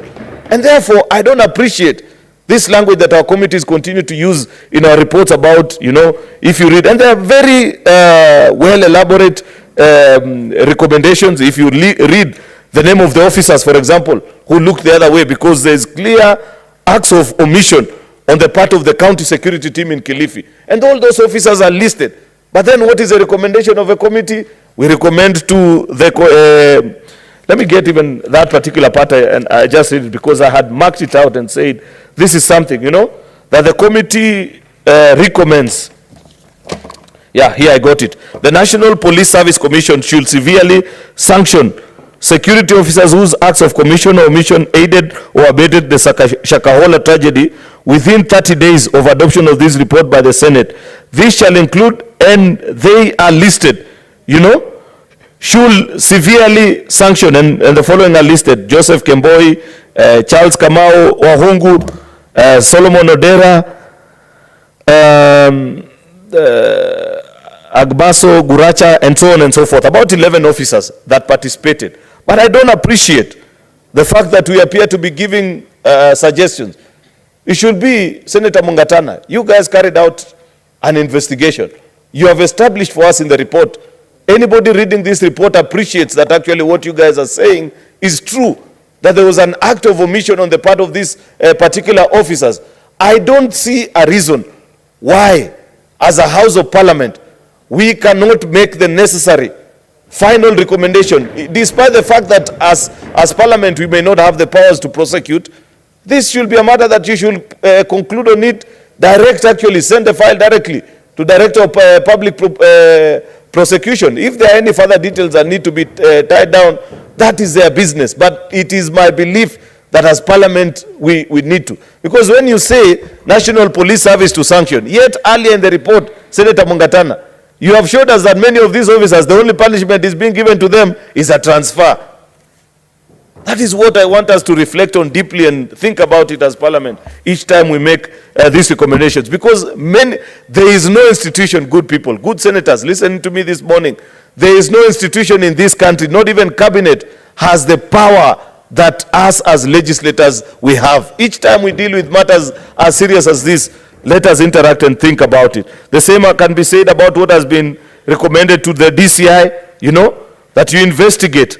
It should start and read. It is the finding of this committee that this, and this, the necessary, then we direct the necessary institutions to do whatever is needed. I think I have made myself clear on that particular point, Mr. Speaker, and I have said, the reason I say this is because this is a work of a secretariat, because I've been in Parliament long enough to know how committee reports are done. It's generated by the secretariat, they do the typing, but even us as members, we cannot absolve ourselves of the blame, because we come and sit down and read through. Many times when I sat down in committees and served as a committee member, Mr. Speaker, I'd correct and say, please remove this, change from this language to the other. There is a presence of mind that is needed on us as members as well, that we need to appreciate when we are looking into these operations. I like the fact also, Mr. Speaker, just as a way of conclusion, that this committee is recommending a relook into this law. Actually, it's a 1968 law that governs the registration of societies, and they are guiding us on what we need to do. Because, let's face it, members, so long as we continue to register churches and religious organizations under societies, there is very little that you can do to Mackenzie's and the rest of this world, the rest of people that behave in that particular way. We must set up the office of a registrar of religious organization, somebody properly trained in the field of religion. And there are people, we are not short of men and women in this country who have the competence, because, and we have the legal backing.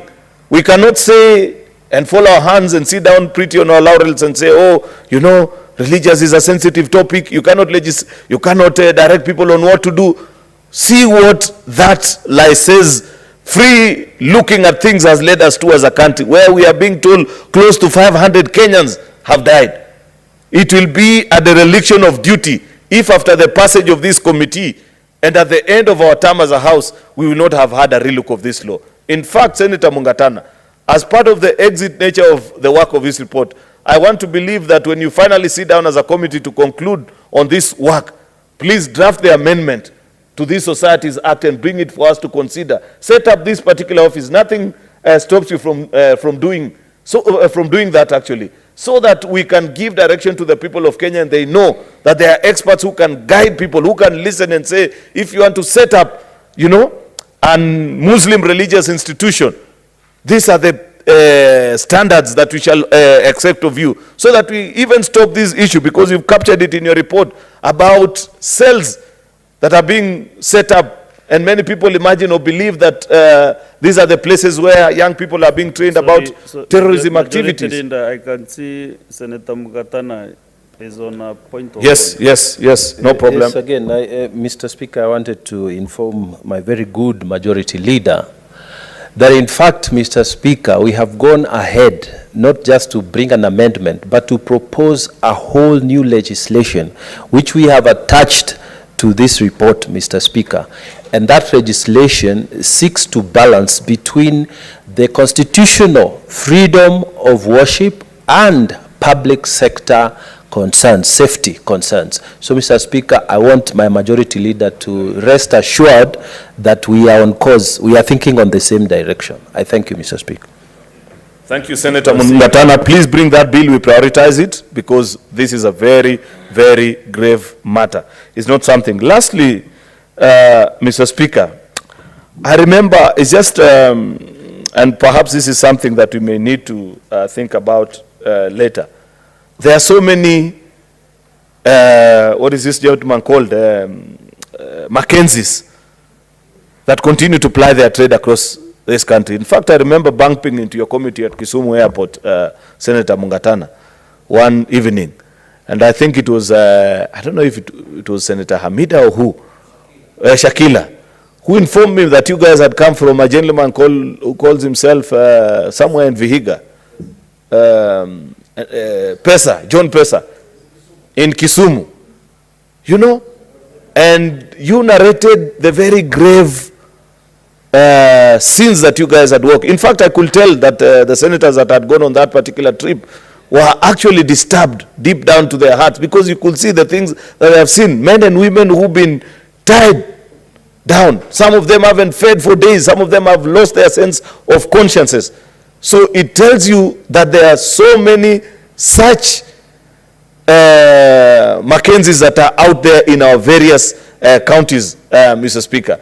And as a house, even as we conclude on this particular report and the resolutions that have been so ably captured, even after doing that legislation that Senator Mungatana has promised us that we shall do, perhaps part of the powers that we must give to that office that we set up, Mungatana, is to initiate closure and perhaps prosecution of people who continue to do those kind of practices. Because while seated at Kisumu Airport, we were actually informed that that gentleman, Pesa, or I don't know what his full name is, John Pesa, has been in this practice for over 30 years. And people know, and people have come to accept as if it's just a normal practice. And we know so many others. We watch videos nowadays, Mr. Speaker. In fact, Senator Mungatana, part of the other problem are these frequency licenses that we give to these people who continue to ply their illegal trade now over and above even their domiciled churches. Because without the frequency that this Mackenzie had, perhaps he will not have reached the number of people that he reached out. But because he could reach to them on their televisions and their radios, that's why many people were confused. You know, the ordinary Kenyan in the village, they believe that by the time you see somebody coming to the television and is able to explain things that, this is somebody who is properly checked, and they imagine that we are such a civilized nation, that there are systems that check such practices. That is something that we must equally address. Abuse of frequency. Public frequency, Mr. Speaker, are national assets that we shouldn't be dishing out to criminals, because if you're giving it to Mackenzie to use to abuse our people and mislead them and kill them, believe you me, even terrorist organizations and communications authority must be put on notice on checking what is it that the people that have been given frequencies to run radio and TV stations are using them to do. Because if Mackenzie could use this frequency to mislead people and kill them, believe you me, even terrorists can get frequencies and use the same and run training, you know, misinforming our young people and training them in a bad way and do greater harm to this country. Therefore, it is my submission before this House, Mr. Speaker, this morning as I come to conclude on this particular matter, that even the issue of frequencies and how they are used is something that we must have a look at, Mr. Speaker, so that if you are found to be using whatever frequency and bandwidths that have been allocated to you to mislead people or swindle people out of their hard-earned currency, we punish them. All is said and done, Mr. Speaker, I appreciate the work of this particular committee. I celebrate. You know, I was a bit concerned earlier in the session, Mr. Speaker, when the points of orders were raised, and Senator Boni Halwale, who today actually has again appreciated the work of this committee. And the only part I didn't agree with him is that he said some people are saying, he should have actually said, I was the one who raised that particular point of order and said, oh, these people had gone this way, and I thought about their conduct. But I believe in the conduct of the men and women who serve, our colleagues who serve on this particular committee and have given us such a wonderful report. I hope when we conclude on it, we shall follow up. I like that the annexure you attached, Senator Mungatana, has a days. You know, in 30 days, this needs to be done. 30 days, this needs to be done. You know, we've had this debate. I know I've said I'm concluding many times, but there are many things that keep coming to my mind. We have had this debate about implementation committee. And the argument of those of us that agreed with the dissolution of Senate's implementation committee is that we said it is a work of every committee to implement its own work. Therefore, you don't need one committee whose job is just to wait for others to do their work and follow through. Now, the question we must ask ourselves, Mr. Speaker, as I go to sit, is what about ad hoc committees? Who follows through with the implementation of ad hoc committees, Mr. Speaker? Because for the other committees, it's okay, and that argument holds, much as there are people who still strongly feel that we need to have a Senate implementation committee. But what about ad hoc committees? That is something that we need to resolve. With those many remarks, I support this report. Thank you, Mr. Speaker. Thank you, Majority Leader. Ad hoc committees actually, they belong to liaison committee. They are born in the liaison committee. Liaison committee finances the ad hoc committees. So to make sure that the money given by liaison is properly utilized, they should report back to that committee, so that now we can know exactly the money we give them is doing the work. But like this one, I'm happy because members are appreciating your work. So at least to give you a clean bill of health. But you report back to us to the liaison at some point with a report. Who do you want to inform, Senator?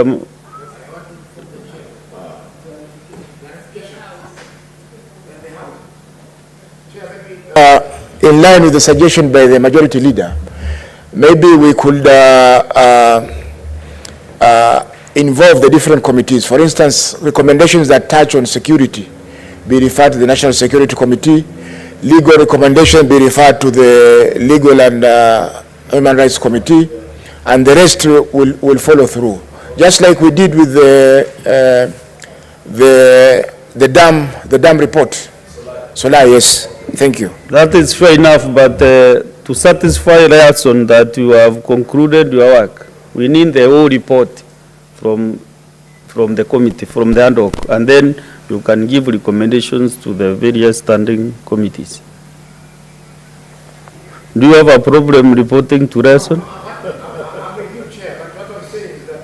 I'm with you also on the standing committee, the recommendations.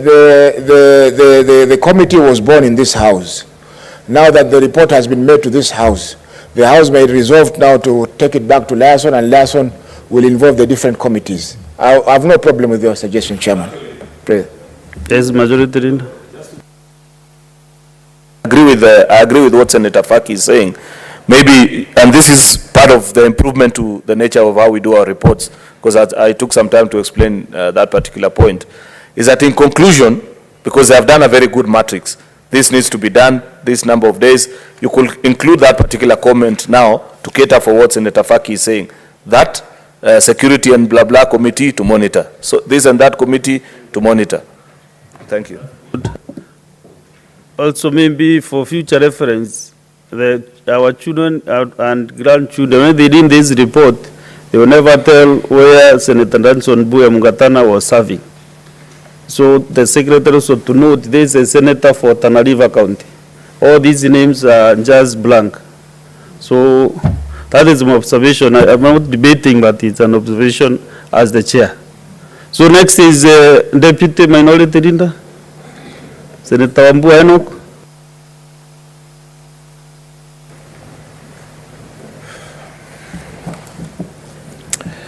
Thank you, Mr. Speaker. Mr. Speaker, allow me to use part of my time to also comment on the issue raised by Senator Cheriot and Senator Faki. Mr. Speaker, you know, there is a reason why ad hoc committees are created. They are created on the understanding that the issues that they will be dealing with are too weighty and too involving for parent committees to be able to resolve the same issues within reasonable time. The Speaker, you protect me from the outgoing Speaker. Thank you, the Speaker. And so what am I saying about these ad hoc committees? The Speaker, if the committees are created to handle work that the House is convicted cannot be effectively handled by the parent committees, then it would be wrong then to create an avenue for ad hoc committees to also begin to generate work for the parent committees. Because where will we stop?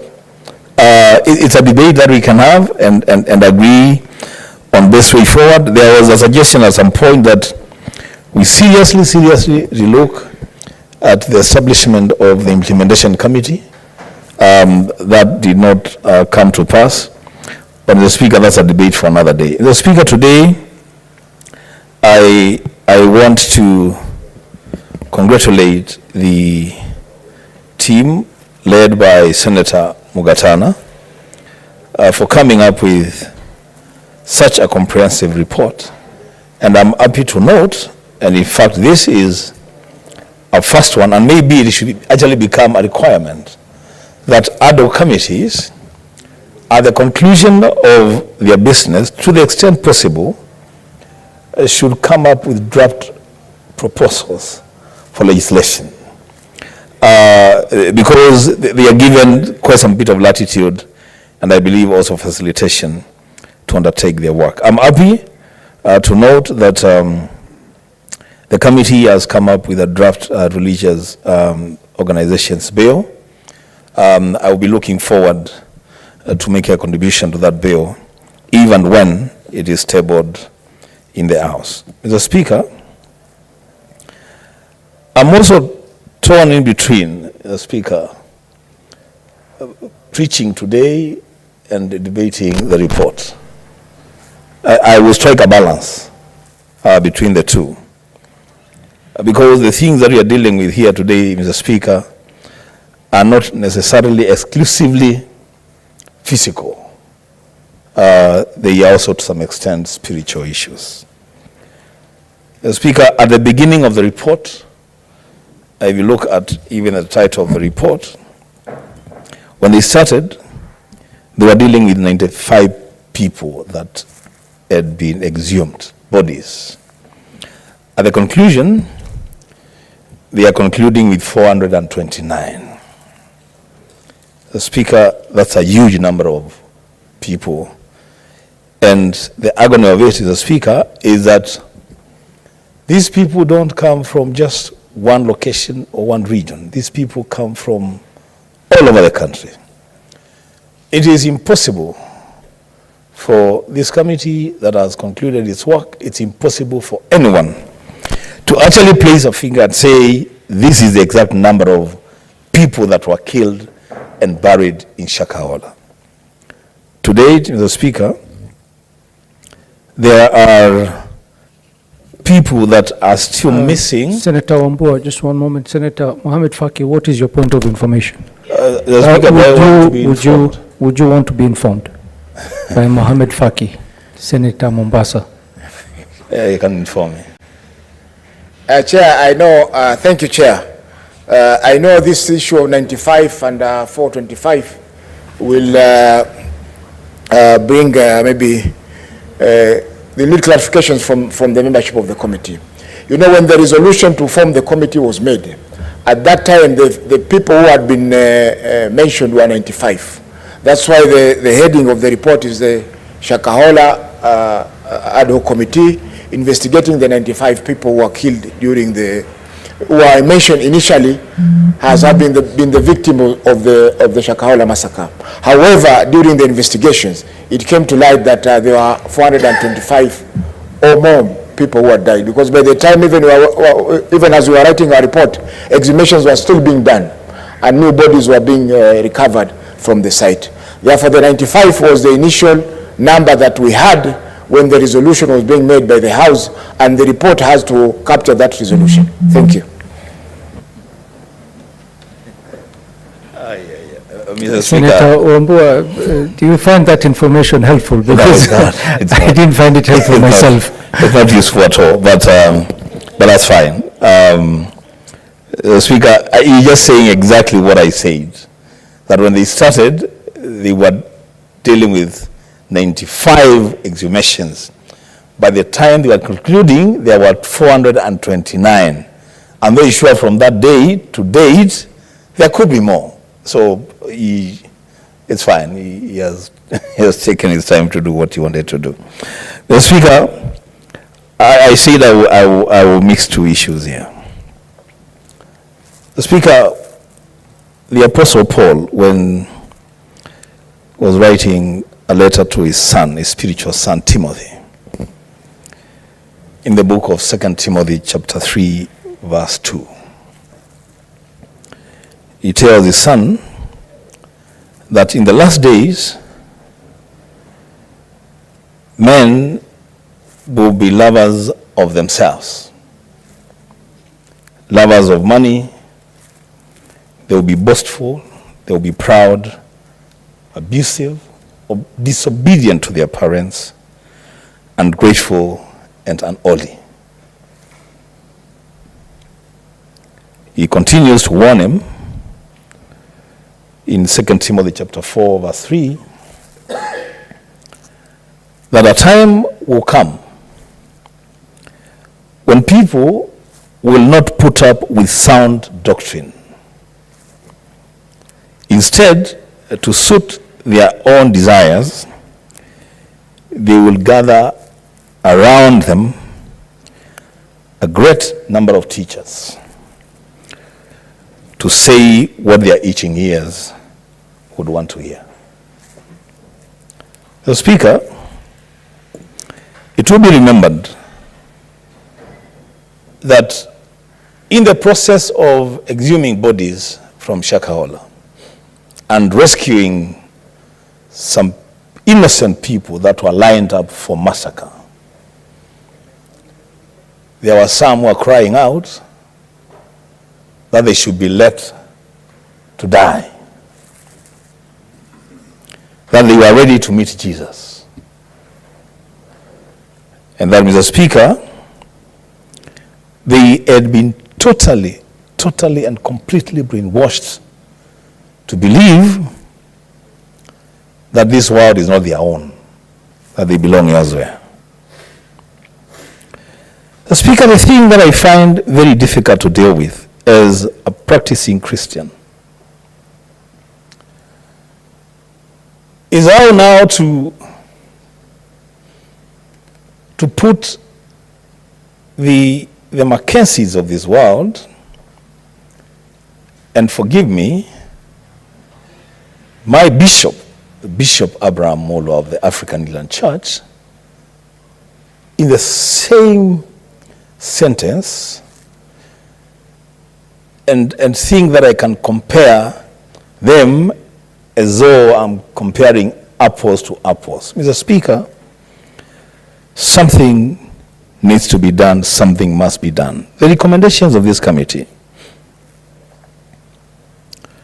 I have looked at them very, very carefully from 135, and I have made 3 or 4 observations. I'll be very brief on this one. There's a recommendation, Mr. Speaker, to probe the Kilifi County Security Committee, and that responsibility is given to the DCI. The question that I have to ask, Mr. Speaker, when these things were happening, when these people were dying wherever they were dying, when these people were being buried in Shakahola, the DCI was operational. It has officers all over the country.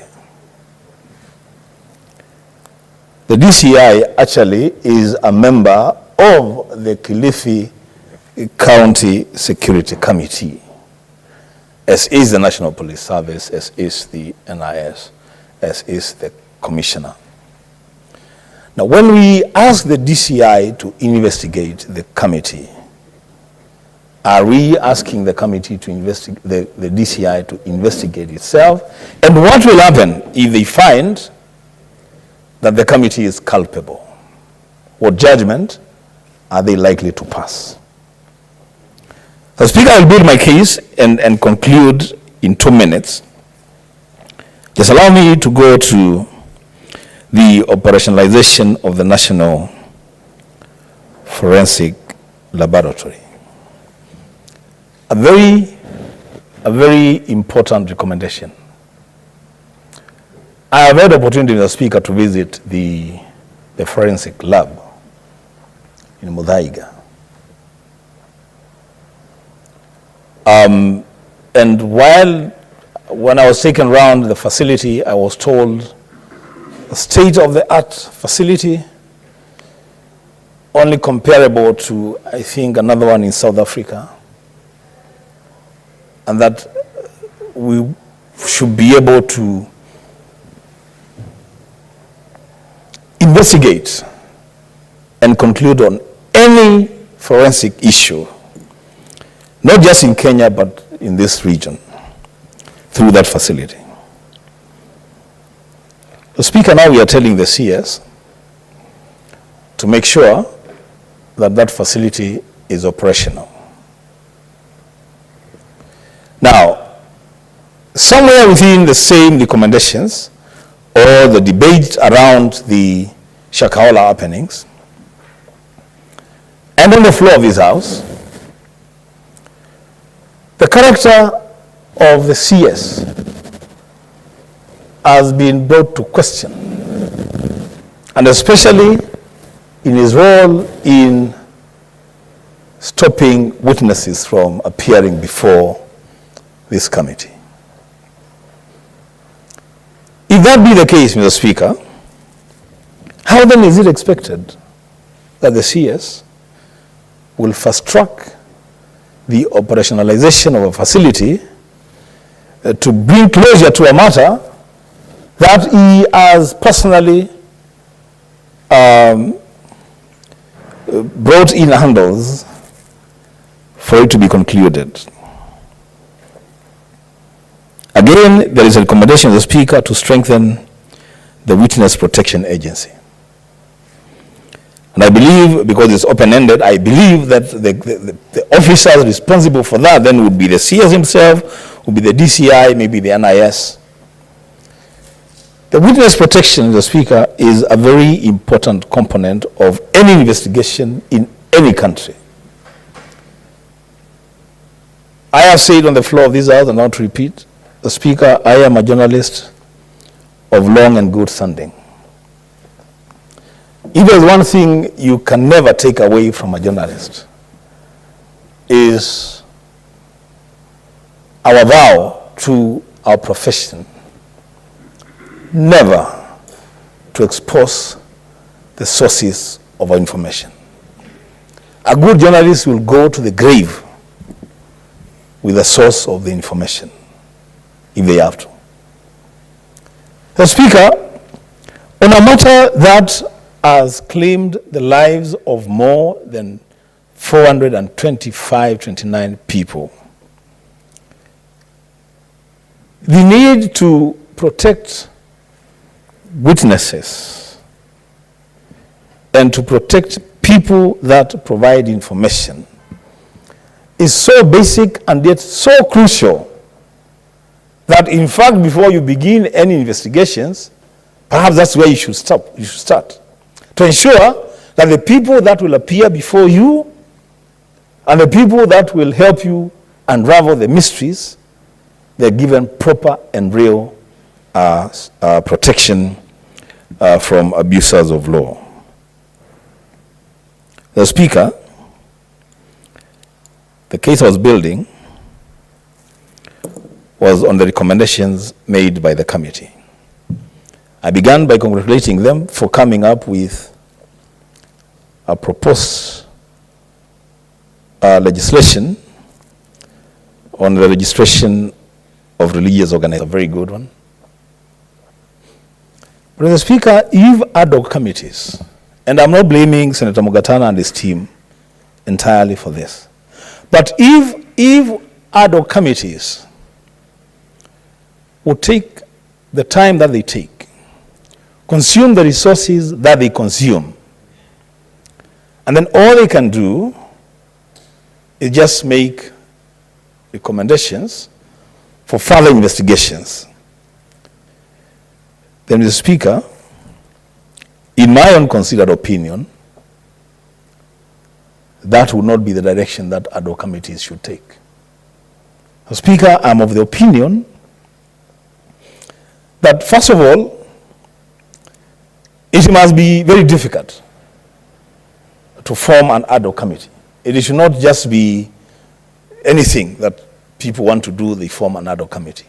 The consideration for the formation of an ad hoc committee must be serious consideration.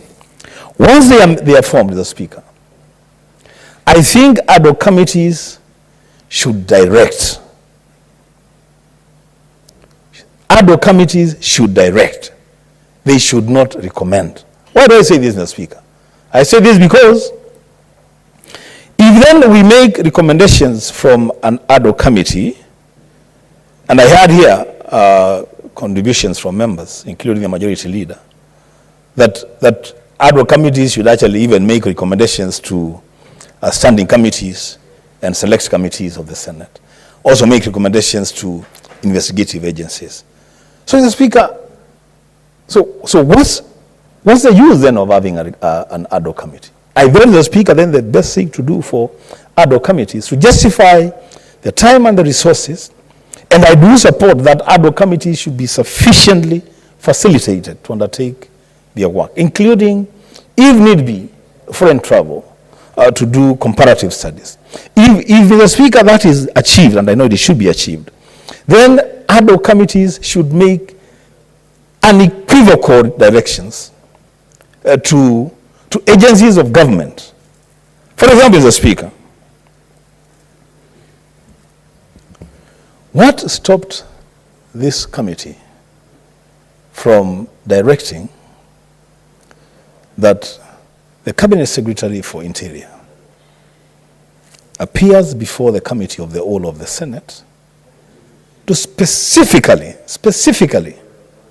respond to questions around him stopping witnesses from appearing before the committee?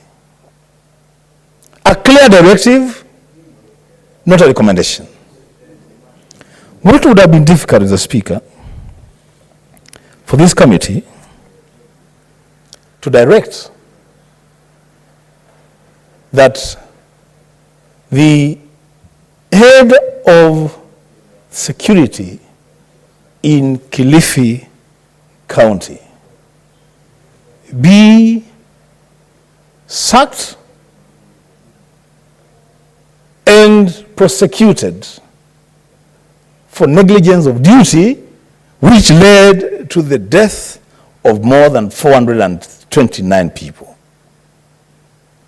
Mr. Speaker, when we start recommending that these people be investigated, and we have been told from the opening remarks of the report that they have been transferred to other jurisdictions, perhaps we will continue with the same work. Mr. Speaker, we are beating the purpose for establishing ad hoc committees. Mr. Speaker, with those few remarks, I support the committee for a job well done, but ask them to consider, maybe in the course of the debate of this committee, if they can also, it's allowed, Mr. Speaker, for them to amend their own reports and make even just 2 or 3 directives. So, Mr. Speaker, then we give ourselves some teeth to bite as a Senate. Mr. Speaker, I support. Thank you, Senator. Senator Gloria Uruoba. Thank you, Mr. Speaker.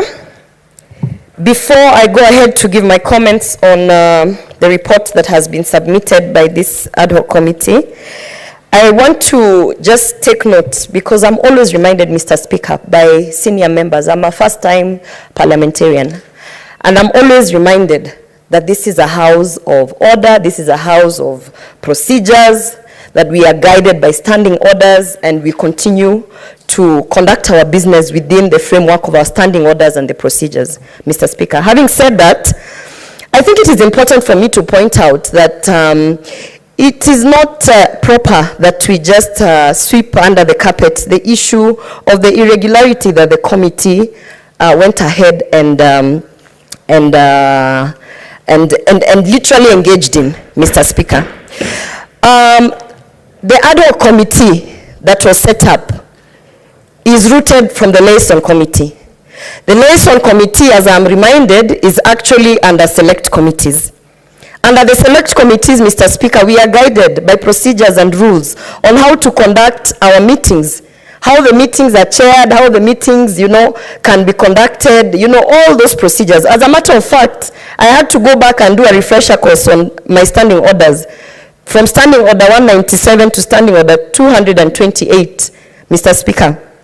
In there you will see how committees, committee work, meetings, and all sorts of committee business is conducted, Mr. Speaker.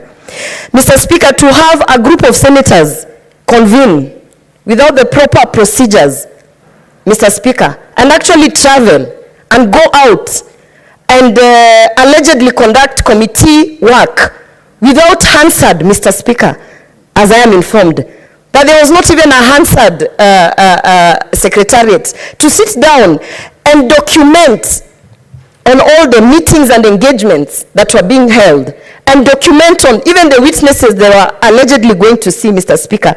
Then I ask myself, because I'm a new senator, if we are going to be the House of Oversight, how then can we come and say that Pastor Ezekiel or Mackenzie or the Interior Minister are out of order, when ourselves, Mr. Speaker, we cannot follow our standing orders?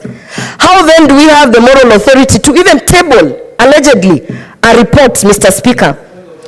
And Mr. Speaker, as I weigh in on this... Senator Gloria, one moment. What is your point of order, Senator Mungatana? Mr. Speaker, I had the rare privilege of chairing this committee. Mr. Speaker, the issue that Senator Gloria is raising has been canvassed before this House. We have, in fact, discussed it, and the Speaker has given a ruling on it. Is it in order for the Senator to resurrect the same matter which has been given directions on by the Speaker in this House?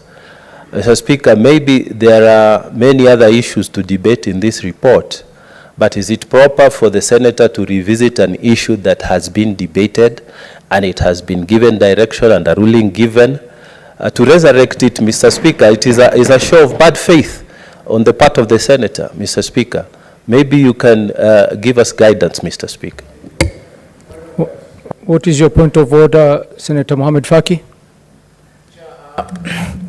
I have listened to Senator Uroba alleging that the select committee is under the guidance of the liaison committee.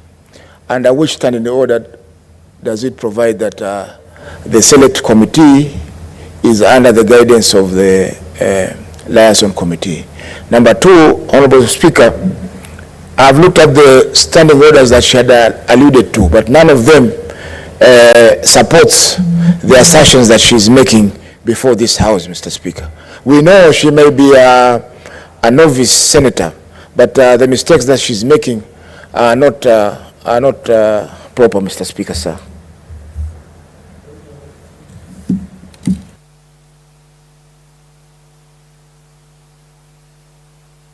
Senator Cherargei, what's your point of order? Mr. Speaker, standing order 92, 93, 98, 101, 101. Mr. Speaker, what Senator Gloria is doing is debating. In the rules of debate, you are not guided on what to say or what not today.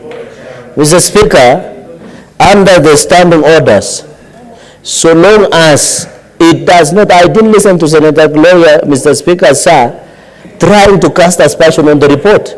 He is stating a fact that the Select Committee visited Makwiny without your approval. It is a fact. Let us deal with facts. There was no answer. It is a fact. They travel without your approval. Any senator who travels outside this country must get the permission and the approval of the Speaker. It is a fact.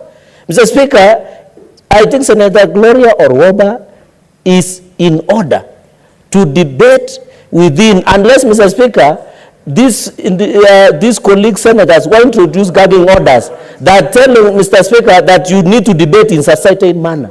The rules of debate are very clear. So long as you don't impugn on article or standing, Mr. Speaker, can you protect me from the shouting? Can you conclude? Yes, I'm concluding, but they are shouting all over. Conclude your point. Mr. Speaker, you know, maybe there are things they ate in Makwiny that is making them to shout. Mr. Speaker, 101, Mr. Speaker, is very clear. There are contents of speech, Mr. Speaker. Mr. Speaker, the contents of speech is very clear understanding on the 101, Mr. Speaker. Therefore, Mr. Speaker, I request that Senator Gloria Orwoba be protected to debate as she wishes. Even if she wants to discuss about the weather, so be it. Because the rules of debate are very clear. What is your point of order, Senator Onyonka? Mr. Speaker, we have absolutely no interest in stopping my sister Gloria Orwoba discussing matters pertaining to what actually transpired over the Shakahola investigations. What I have a problem about, Mr. Speaker, is that the very essence of this House, the very word known as integrity, the ability for this House to be left with, to do its job without being blackmailed and without being put on the spot, whereby there are aspersions and allegations being laid out on this floor by my sister, where Honorable Cherargei thinks, Mr. Speaker, that the reason why we went to Kilifi was to go and eat the way he normally likes to eat. Mr. Speaker, and my colleague, Mr. Cherargei, we don't like eating as much as you eat. We went to Shakahola, and let me inform you, we went to get the information without having it on the Hansard for the simple reason that what we want to get is information that was validating what we had already tabled in the Hansard. So I don't mislead my young sister to deal with non-issues. Let her deal with the issues of why we got Shakahola. Thank you, Mr. Speaker. Senator Mungatana, what is your point of order? Speaker, I just, you know, I like to listen to debate, Mr. And it's not in my habit, actually, to intervene on points of orders, because I like to listen to debate and hear what people have to say. But, Mr. Speaker, did you hear the Honorable Cherargei quoting Standing Order 93, 92, 98, 101. And none of those, Mr. Speaker, are relevant to what he's saying, Mr. Speaker. None of them.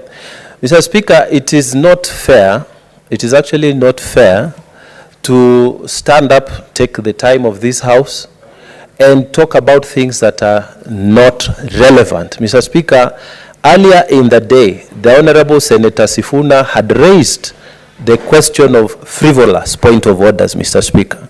And Mr. Speaker, we are requesting that we who want to listen be allowed to listen, not interventions that are not adding any value. And Mr. Speaker, guide the young senator to stick to the issues. They should not try to go back to rulings that have been made in this House. Mr. Speaker, this is a House of order. If someone doesn't want to listen, they can go and make noise outside, not in the House. Thank you, senators, honorable senators. I have followed all the point of orders. I would like to start by first of all cautioning Senator Gloria Oroba and refer you to Standing Order 101-2, that it shall be out of order to introduce an argument which has already been discussed in this House. So while making your submission, stay away from gray areas if you're not sure. Senator Cherargei, I will refer you to Standing Order 120, irrelevant or repetition and quoting standing orders which were not relevant to your point of order. Well, you stated several standing orders. You should have stuck to the one which was particularly important to your point of order. So on that one, I will caution you.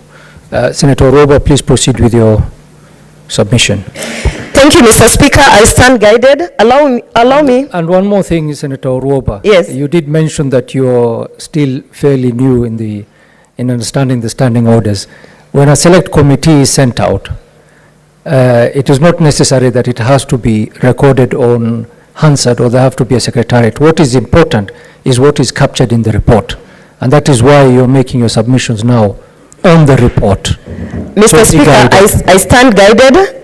And Mr. Speaker, for the record, kindly protect me. For the record, Mr. Speaker, let it be noted that all the standing orders that I mentioned, 197 to 228, guide us on matters business that is being connected under select committees. Mr. Speaker, I'm finding it very, very difficult each and every day when we come to give contributions, particularly as young women senators, that we keep on getting all this it's like, you know, I've heard Senator Mungatana, Mr. Speaker, stand up and say, guide the young senator. You know, Mr. Speaker, some of this terminology and allusions of discriminating senators based on their gender, based on their age, Mr. Speaker, this culture must stop, Mr. Speaker, as I continue to give my submissions. Mr. Speaker. Senator Oroba. I would like... Senator Oroba. Just a moment. Senator Oroba, just to understand, do you have an issue with being called young by Senator Mungatana? Mr. Speaker, referred as a young person? Mr. Speaker, it is the context with which the senators use it. It is demeaning. It is downgrading, Mr. Speaker, and we are tired. Mr. Speaker, allow me to continue with my submissions. Senator Mungatana, what is your point of order? Speaker, the Honorable Senator Oroba, let me just say, the very, very Honorable Senator Oroba actually said in her own submissions that we young senators who are novice, we are learning. Am I not in order, Mr. Speaker, to just say you are the young senator, having had her say what she had referred herself to? Mr. Speaker, I think, Mr. Speaker, with due respect, I am pleading with the House, Mr. Speaker, if you have content, to let us hear the content. We actually sat here, and there are so many senators here who want to hear content. We don't want drama. We just want to hear content. I thank you, Mr. Speaker. Thank you. Senator Cherargei, what is your point of order? It has been stopped. Mr. Speaker, on your direction standing on the number 1. And of course, number 98 is point of order is a right. Mr. Speaker, what I want to know, and everybody knows, under this standing order, there is nowhere that says young or old senator. It says the senator. So, Mr. Speaker, can I, Mr. Speaker, the context, Mr. Speaker, the context of saying the young senator, that context is wrong. It's like they're saying the woman senator or the old senator, Mr. Speaker. The standing order refers only to a senator. It does not say the young, old, or a woman, or a PWD senator. Mr. Speaker, let us follow the standing order. Thank you. And some of us will not be intimidated by shouts. I can tell you for free. Honorable senators, if I may rule on this, the reference that Senator Mungatana made was directly picked up from your own comment, Senator Oruoba. No, Oruoba, when you were making your submissions, you did declare that you're a novice senator, young senator. Don't engage the chair, Oruoba, just listen. This, what happened was, I mean, the phrase young or youthful is a terminology of fact. You cannot walk away from it. Now, the thing is, honorable senators, we all know of the old adage that says, you cannot have your cake and eat it too. Being youthful and young cannot only be used to your advantage. Parliamentarians also have the Young Parliamentarian Association, which I'm sure you also subscribe to. So the terminology of fact still remains that you're a member who's youthful and young, or a novice, as Senator Faki puts it. So don't take offense with that terminology. Please proceed and submit your... Thank you, Mr. Speaker. I'm guided by the old senator. Mr. Speaker, I want to now stay away from the, as you said, I'm guided not to talk about whether or not it was against our standing orders. Mr. Speaker, I want to go ahead and say that perhaps my message is that we should continue to hold our standing orders high, Mr. Speaker, and to remember that even as we are sent out there are procedures, and we must follow them, Mr. Speaker, so that when we are tabling any report here, the report can actually be taken with the seriousness that it deserves, and that we might not be suspicious of anything, Mr. Speaker. Having said that, Mr. Speaker, I want to say that for me, it is two things that have come out. In the report, there is a whole section where we are talking about cults, the definition of cults, and all of that, Mr. Speaker. But I have not seen a recommendation where the committee then says that we are going to legislate around the illegality of cults, Mr. Speaker. Because the problem that we have is not to regulate religious institutions. The problem that we have, and I have said this before, is that we have no legal definition of what constitutes of a cult. And we have no legal definition of what constitutes of cultic behavior. So therefore, someone wants to wake up and say, and I've seen in part of the recommendations that we must, recommendation 502, where they say that we must regulate religious institutions. Mr. Speaker, I ask this, and I am a Christian, but I ask this, who is going to play God? Who will now come and say, I am God, and I'm going to regulate Seventh-day Adventists, and from today you must eat meat? Or who is going to come in and say, I am God, I'm going to regulate the Catholics, and you are not going to use the rosaries and whatnot? Mr. Speaker, it is completely insane that, and this I find very disappointing, that a whole committee can sit down and say, let us regulate religious institutions. Where do you start, Mr. Speaker? Who will now act God? Who will decide that the Catholics have actually... Senator Mungatana, what is your point Mr. of Speaker, order? I must be protected. Those are frivolous points of order. No, it's not for you to determine, Senator Oruoba. Thank you, Mr. Speaker. It is obvious, Mr. Speaker, that the honorable senator who is addressing us has not read the report, has not understood what self-regulation is or regulation of religious organization is all about. Mr. Speaker, when you're talking about religious organization and regulation of them, you're not talking about rosaries. You're not talking about telling them to eat meat or not to eat meat. Mr. Speaker, and someone using words like insane, and you are the one who has not understood what we are talking about. Mr. Speaker, if you don't have content, please allow other senators who want to debate to debate. Contemptuous, Speaker. That is contemptuous. That is what we are talking about. Senator Oruoba. Yes. Contemptuous. That's wrong. What is your point of order, Senator Eddy?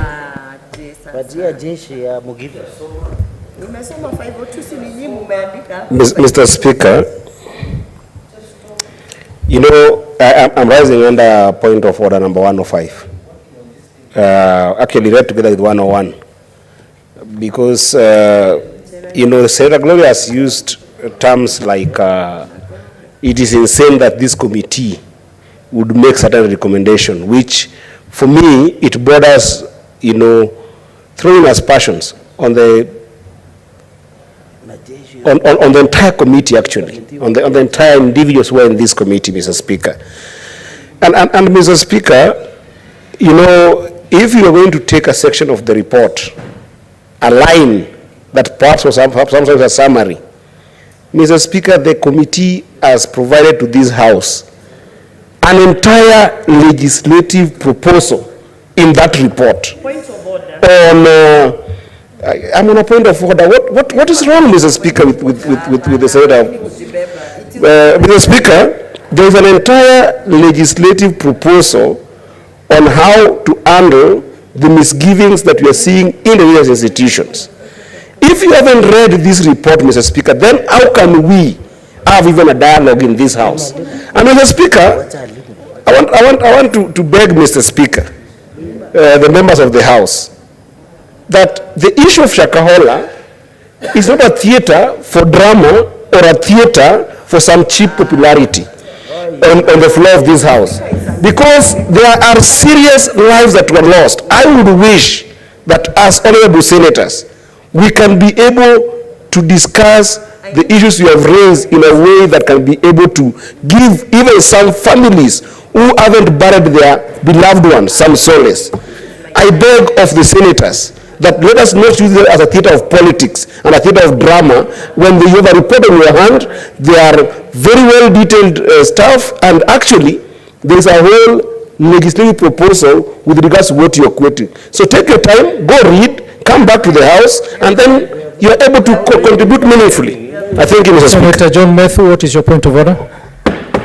Thank you very much, Honorable Speaker.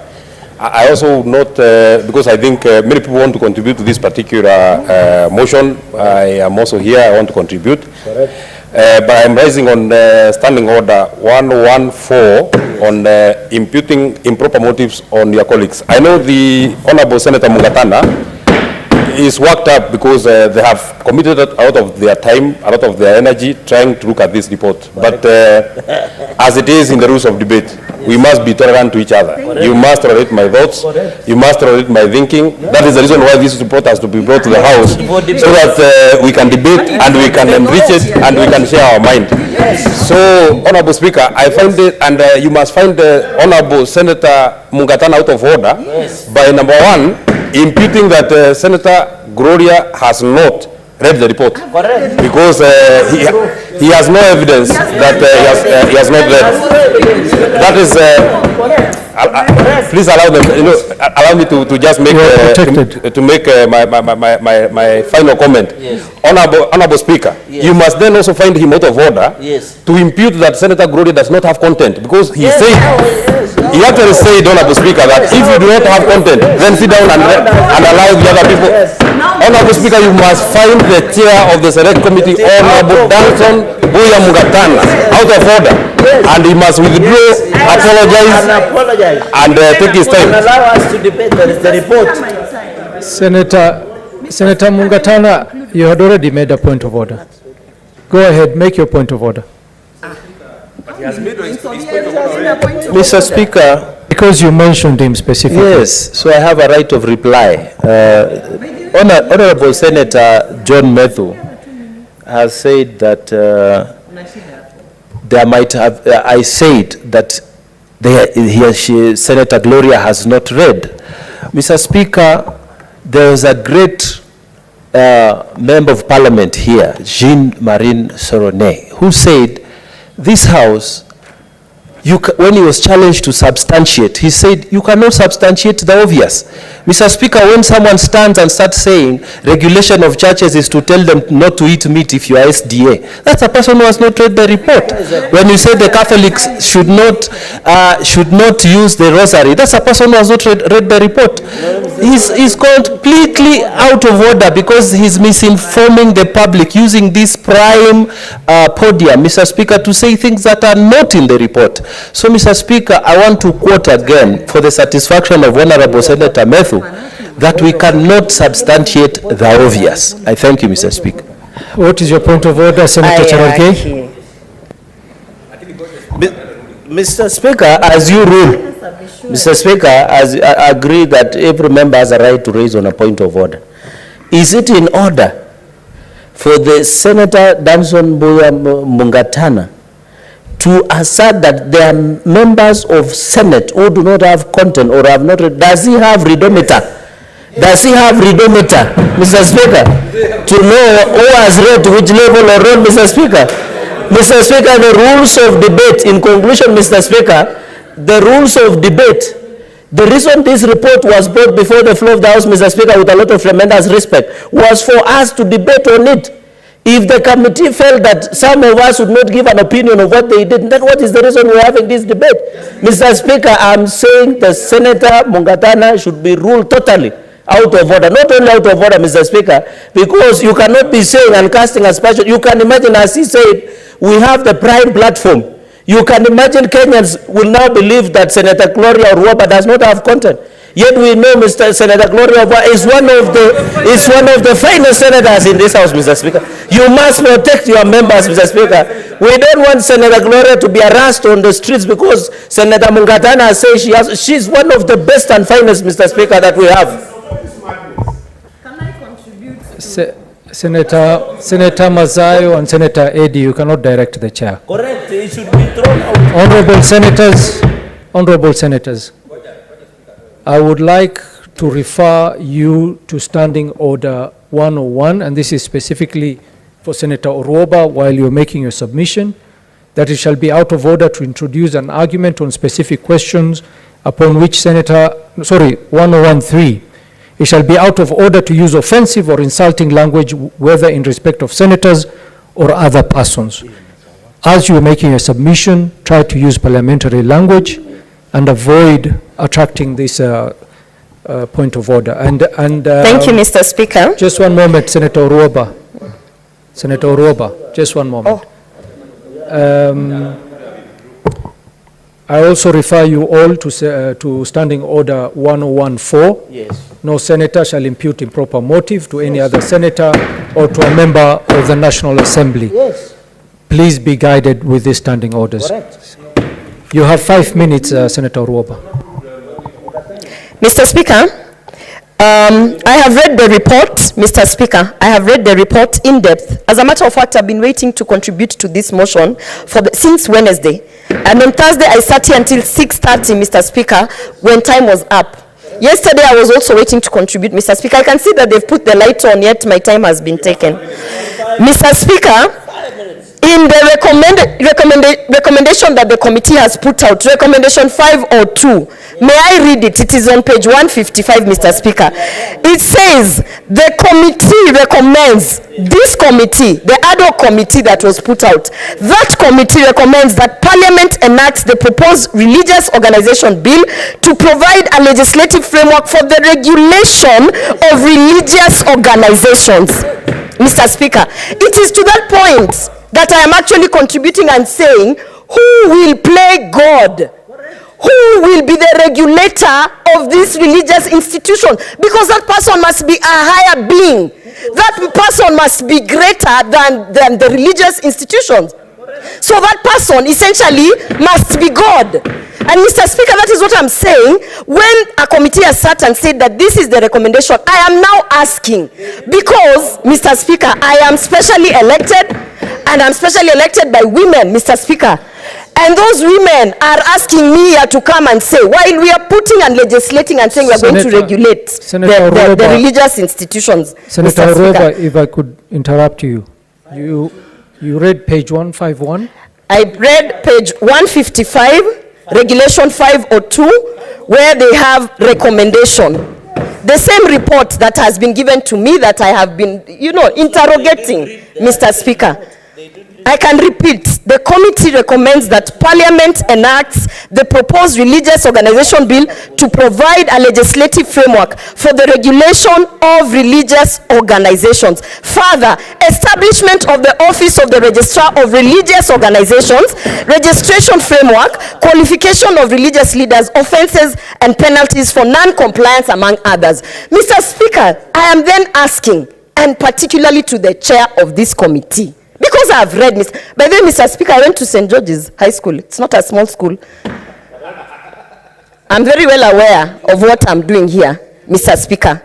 I am just asking, who will play God? Is a question, Mr. Speaker. Mr. Speaker, I do not want to go further on that. Kindly, Mr. Speaker, my time.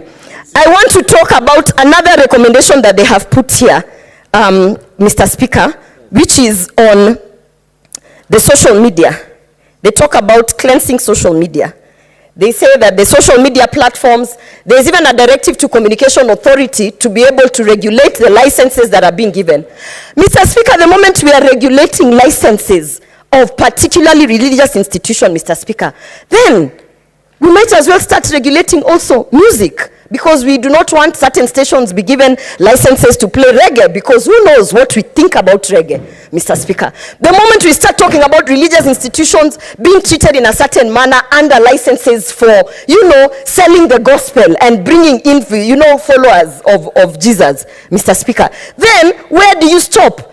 Because we will also say that we will be regulating other content, Mr. Speaker. And all I am saying is that, and if my fellow senator, the chair of the committee, would actually just be tolerant to divergent views, Mr. Speaker, that we are giving, then he'll understand that when I was saying that regulating religious institution, for him it might not mean that necessarily regulating the basic nitty-gritties. But what are you going to regulate if not the activities of the religious institutions?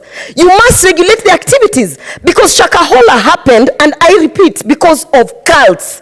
We have not legally defined a cult, and we have not made it illegal for certain actions to be defined as cultic actions, Mr. Speaker. So then, my submission is, instead of going to the religious institution, come here and give us recommendations of how we are going to define the cultic practices, so that anyone who's seen doing a certain activity, we can immediately point out and say, hey, that is a cult, that is a practice, and that is illegal, that person must be arrested. But coming to tell us that we are going to regulate religious institutions, Mr. Speaker, and using parliamentary language, for me, I will say that it is not proper, Mr. Speaker.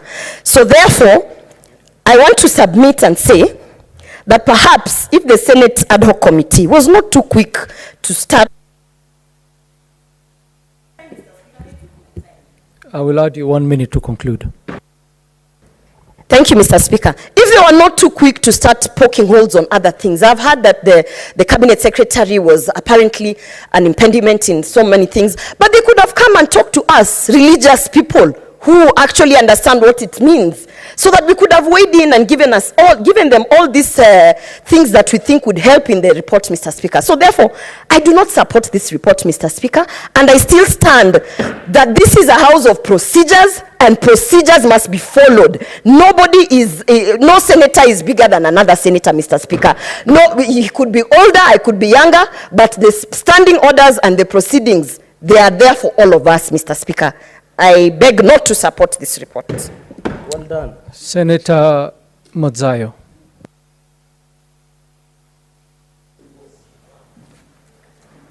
Asante, Mheshimiwa Spika. Mheshimiwa Spika, cha kwanza nataka kutoa kongole. Utanisamehe kidogo, sauti yangu si nzuri kwa sababu hali yangu ya afya kidogo iko na matatizo kwa mafua mengi, kwa mvua ya El Nino na kadhalika. Bwana Spika, kwanza nataka kutoa kongole sana kwa kamati yetu ambao tulikuwa tumeituma kwenda kufanya hii kazi ya kuchunguza maafa yaliyotokea huko Shakahola katika kaunti yangu ambao ninawakilisha hapa ndani ya bunge la Senate, kaunti ya Kilifi County. Bwana Spika,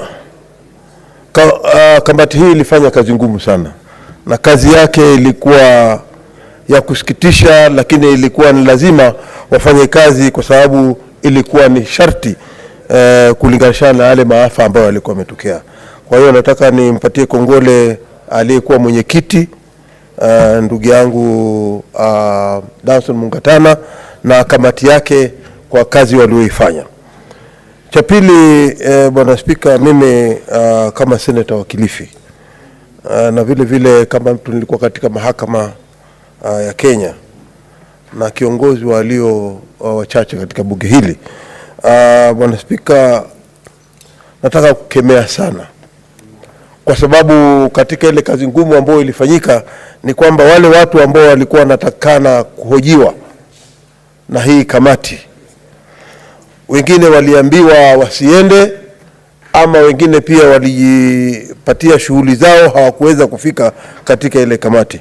Bwana Spika, kamati ya bunge ni kamati muhimu sana, na ikiwa haswa jopo hilo limefanywa na bunge, ni kwamba kamati hiyo ni lazima iheshimiwe. Tumeona kwamba kunao watu fulani wakiwa katika mamlaka ya serikali wanaweza kuambia washahidi fulani wasiweze kufika mbele ya kamati hii. Hilo ni jambo ambalo ni la kusikitisha. Bwana Spika, nataka kusema tu cha pili ni kwamba kule Shakahola wengi ambao walikuwa wamepatikana huko wakiwa wametupwa huko Shakahola ama wamefukiwa, sasa ikawa shughuli kubwa ni ya kuwafukua.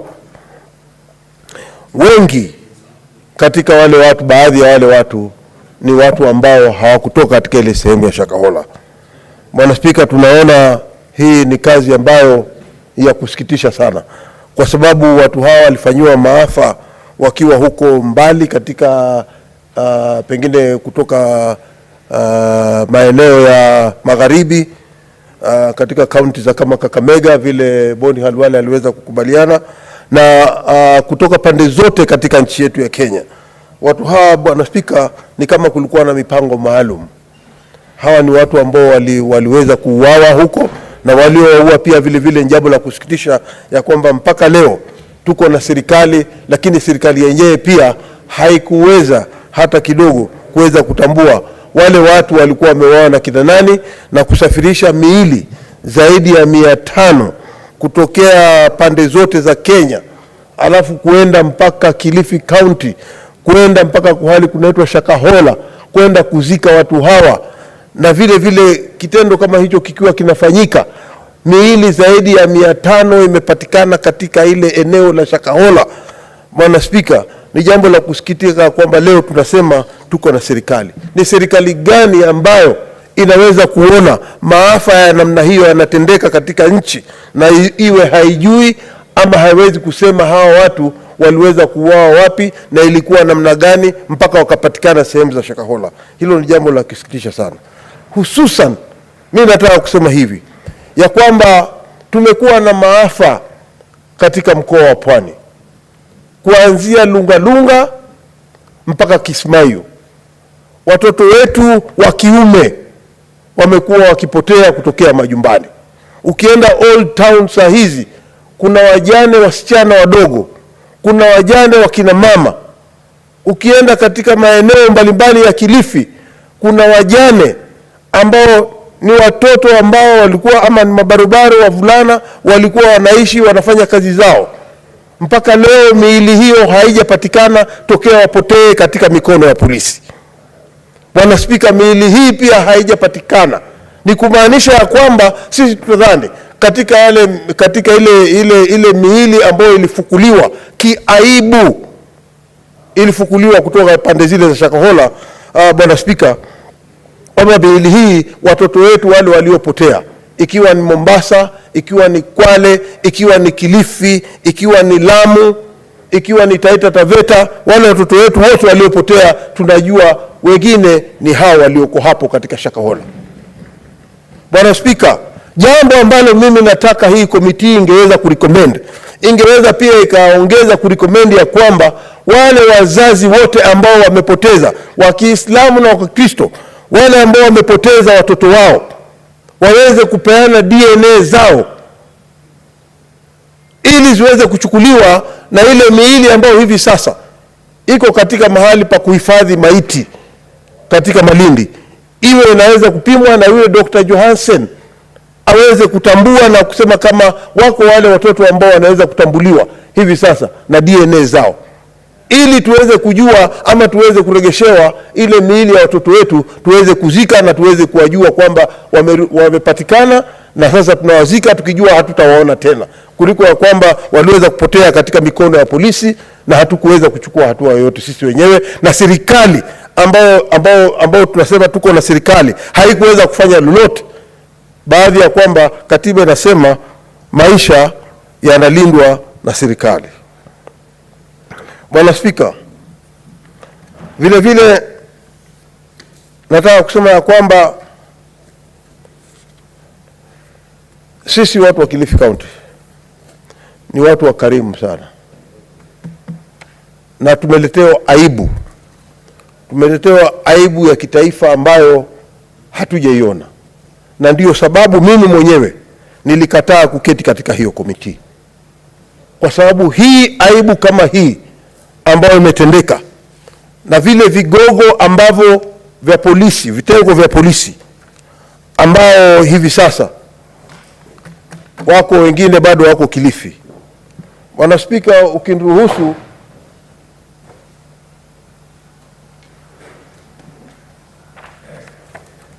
ukiniruhusu ninaweza kukwambia katika ukumbi wa karatasi 425 kuna wale wakuu wa polisi ambao wameweza kutajwa hapa, ikiwa kuna Joseph Kemboi ambaye alikuwa senior superintendent wa polisi, kuna Charles Kamau Wanguhu ambaye alikuwa assistant superintendent of police Malindi, kuna Solomon Odera ambaye alikuwa superintendent of police sub county police commander, kuna Agamso Guracha ambaye alikuwa superintendent of police critical infrastructure protection unit, kuna Augusto Okumu ambaye alikuwa officer commanding station Malindi, kuna Hassan Hamara ambaye alikuwa officer commanding station Langobaya, kulikuwa na Calvin Maloa Otieno ambaye alikuwa Directorate of Criminal Investigation, mtu wa mambo ya jinai huyu katika hapo Malindi, na vile vile kulikuwa na Daniel Muthusi Muleli, County Criminal Investigation Officer wa Kilifi, Jacinta, huyu mama Jacinta Wesonga. Senator Mazayo, samahani, sorry for interrupting. When this debate resumes on this report, you as minority leader, you will have a balance of 51 minutes to make your contribution. 51 minutes as per Standing Order 1114A. Honorable Senators, it is now 1 p.m.